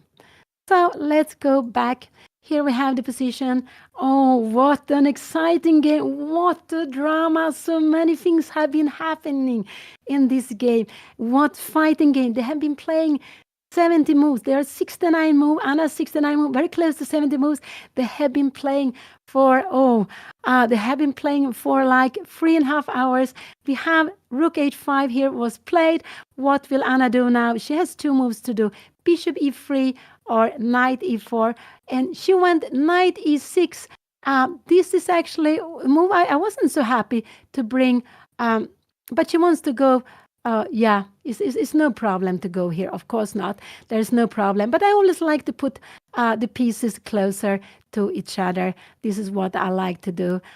But it's absolutely fine. The next move Anna will go do is she wants to go queen take f3. So this is her next move to do. So she played 96, but I liked more the moves together, but absolutely no problem. But there is a little bit trick, because then we have knight f4, and this would be just winning, where you have to make the mate with bishop and knight against the king. So Anna played knight e6, and this is the only move her opponent cannot play. He can do anything else. He decided to take on g5. He decided to take on g5, and he offered also a draw, I think. And here it's the end of the game. And what a fighting game. He played king d3. Are they going to? And Anna took on f3, and now we have a draw here. So they played it to the end, and I think that's also is nice. With a knight, you cannot win, you can make mate, so it is a draw. But that was a fighting game, lots of drama, and wow. And yeah, so this is the second game in this match between Anna and Odin. It's played in Norway. They are playing in Norway, in Oslo, Norway. They played the first game this morning. Odin won with the white pieces. Today was the second game. It was a draw. So Odin, he's leading with 1.5 against half a point. It was Anna. Anna, in some moments, she was fine, but she really never had a very huge advantage. Her opponent had the advantage several times. He was winning, but when there were different tactics, he went wrong, and Anna could save the game, getting into what we saw, the 2 knights, again a rook against a rook. And here we have the final position. So tomorrow they will be back again. They will play the game number 3. So there will be 2 games tomorrow. There will be 2 games tomorrow and 2 games on Saturday. So there's still 4 more games to go. And they are playing classical games, but with less time. They are having only 1 hour for the whole game. And that is, we have seen that for Anna, the time has been one of the issues. But we must also say that Odin has played well. He has get good position. He has played up very good position, but being impatient sometimes and gone wrong today. This morning, he didn't go wrong. When he got in control, he kept the control. And yeah, so yeah, stay a bit longer. Anna will be with you at any moment. And you can see how they are sitting and they're speaking about the game. And that is what you are doing all that. Here you can see, they're speaking about the mate. There was a threat on mate in 7. Wow, there was a threat on mate in 7, and they are showing on the squares there. Wow, that was so beautiful. And that is not often seen, that you have almost all the pieces on the board. And yeah, I think there were, they have exchanged. What did they exchange? Only 2 pawns. And there was a threat on mate in 7 with all the other pieces on the board. Wow, but your opponent saw that, and Anna also saw that. So, what a match, what a game. And now they're putting up the kings. You see, the kings are standing in front of each other, and it's the way to tell the board that the game finished in a draw, because otherwise the board will, if they start analyzing without putting up the kings, the board believes that the game keeps on going, and these moves will be in the game. So sometimes it happens actually. you see games coming out online. They are you can and there are some very strange moves in the end. Sometimes you see in king on e4 all of a sudden, but it's because they put the king there because white won the game. And yeah, then it should have been now but anyway, so you should put up the kings. King in front of each other is a draw. Kings on black square, black win. Kings on white square, white win. Wait a little bit, a moment. Anna will be with you at any moment. She will be much more happier. She has to be happy today. She has been under so much pressure for a very, very long time. She went into the game, but then it was again pressure, rook and a bishop pair, and I had an extra pawn, but this extra pawn was not useful at all. And here we can see, so I will just leave you now. So goodbye, but just wait a moment. Anna will be with you, and tomorrow there will be a new game at 10:30 a.m. CET time. Bye, and thank you so much. Bye. Oh my. I cannot believe that I saved this game. I was a million times sure that I was losing at the end. Even like I thought I was doing completely fine when I was a pawn up in the endgame, but those bishops were so strong, and I didn't realize that. I just didn't realize that my king was gonna get just so incredibly bad. So I just thought I was almost a lot worse there too. Maybe like there's something I can do, but. And then I was just so lucky when he played bishop c4. I was just so lucky that that all of this works. I don't know if he had anything else that could have won. Maybe if he takes the bishop immediately instead of going for bishop c4 check first, then maybe that's just winning for him. I'm not sure, but I don't know. I played like 30 moves with 40 moves with so little time, and I'm really happy. Like, I'm really happy that I saved it. It feels amazing, but I just cannot believe that I saved it. It's crazy. Crazy game. I also don't know if I had anything else. I thought I was fine out of the opening, but then I did this knight move where I was threatening checkmate, and I thought that was pretty cool, but yeah, no, he played really well. Like, he's really good at tactics. He plays extremely fast. Like, I didn't know that ODIN played this fast, but he plays well and fast, which is just so hard to play against for me. And yeah, I'm so happy that I saved it. So happy that I saved it. I don't know, my mom must have had a heart attack a million times. I hope you guys didn't have heart attacks as well. If you did, I'm sorry. This match is gonna be crazy with this time control. I was like, 30 minutes less is not that much less. It is! Like, out of the opening, I always have little time, but yeah, just so happy to have gotten the draw, everybody. We're gonna get some rest, or I'm gonna get some rest. Odin is gonna come in here. He's gonna give his thoughts as well. And after this, I'm gonna have some dinner, and then I'm gonna get some sleep because I'm so tired. But yeah, and I'm gonna prepare for tomorrow. Tomorrow at 10:30 a.m. once again, round 3. I'm gonna have the black pieces. Score right now is 1.5 to 1/2. So I just need to get a win to get it tied, and hopefully that'll happen tomorrow. We'll see. But yeah, this is being so much fun. I hope you guys are enjoying it as much as I am. It's been so much fun to play chess. But yeah, Odin is a great player. Like, he's playing so well. So yeah. Anyways, I'm gonna get Odin here to give his thoughts.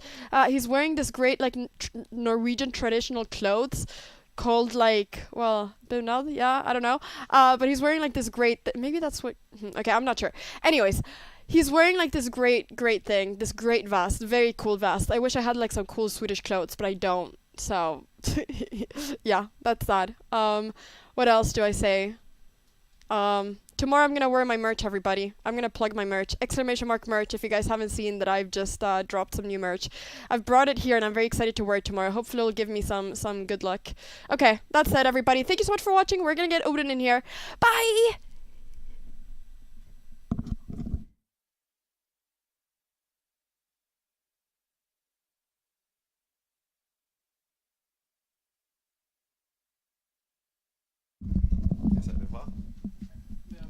Okay. Hello, guys. Yeah.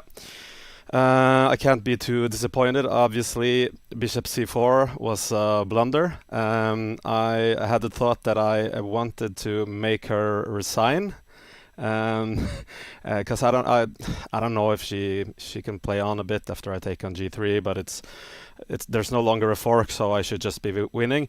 But I mean, all in all, the result was probably fair.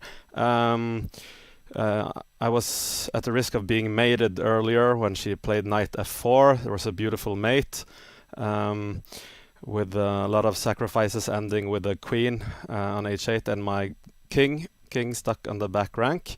So I avoided that. I'm happy about that. And the opening, I think, went well for me. And then I sort of lost the thread somewhere.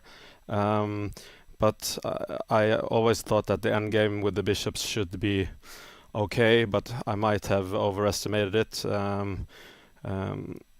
But yeah, at least I probably have some practical compensation at least. Really fun to play chess. Thank you for watching. We'll be back stronger tomorrow. All the chat wants to know about your vests. This is chess bunad, actually. Yeah. Yeah. Chess bunad, and where did you get it? My mother bought it for me for a long time ago, and when she told me, I said, meh, I'm probably never gonna wear that, and now I had the opportunity, so yes. Yes, boys, we'll be back stronger.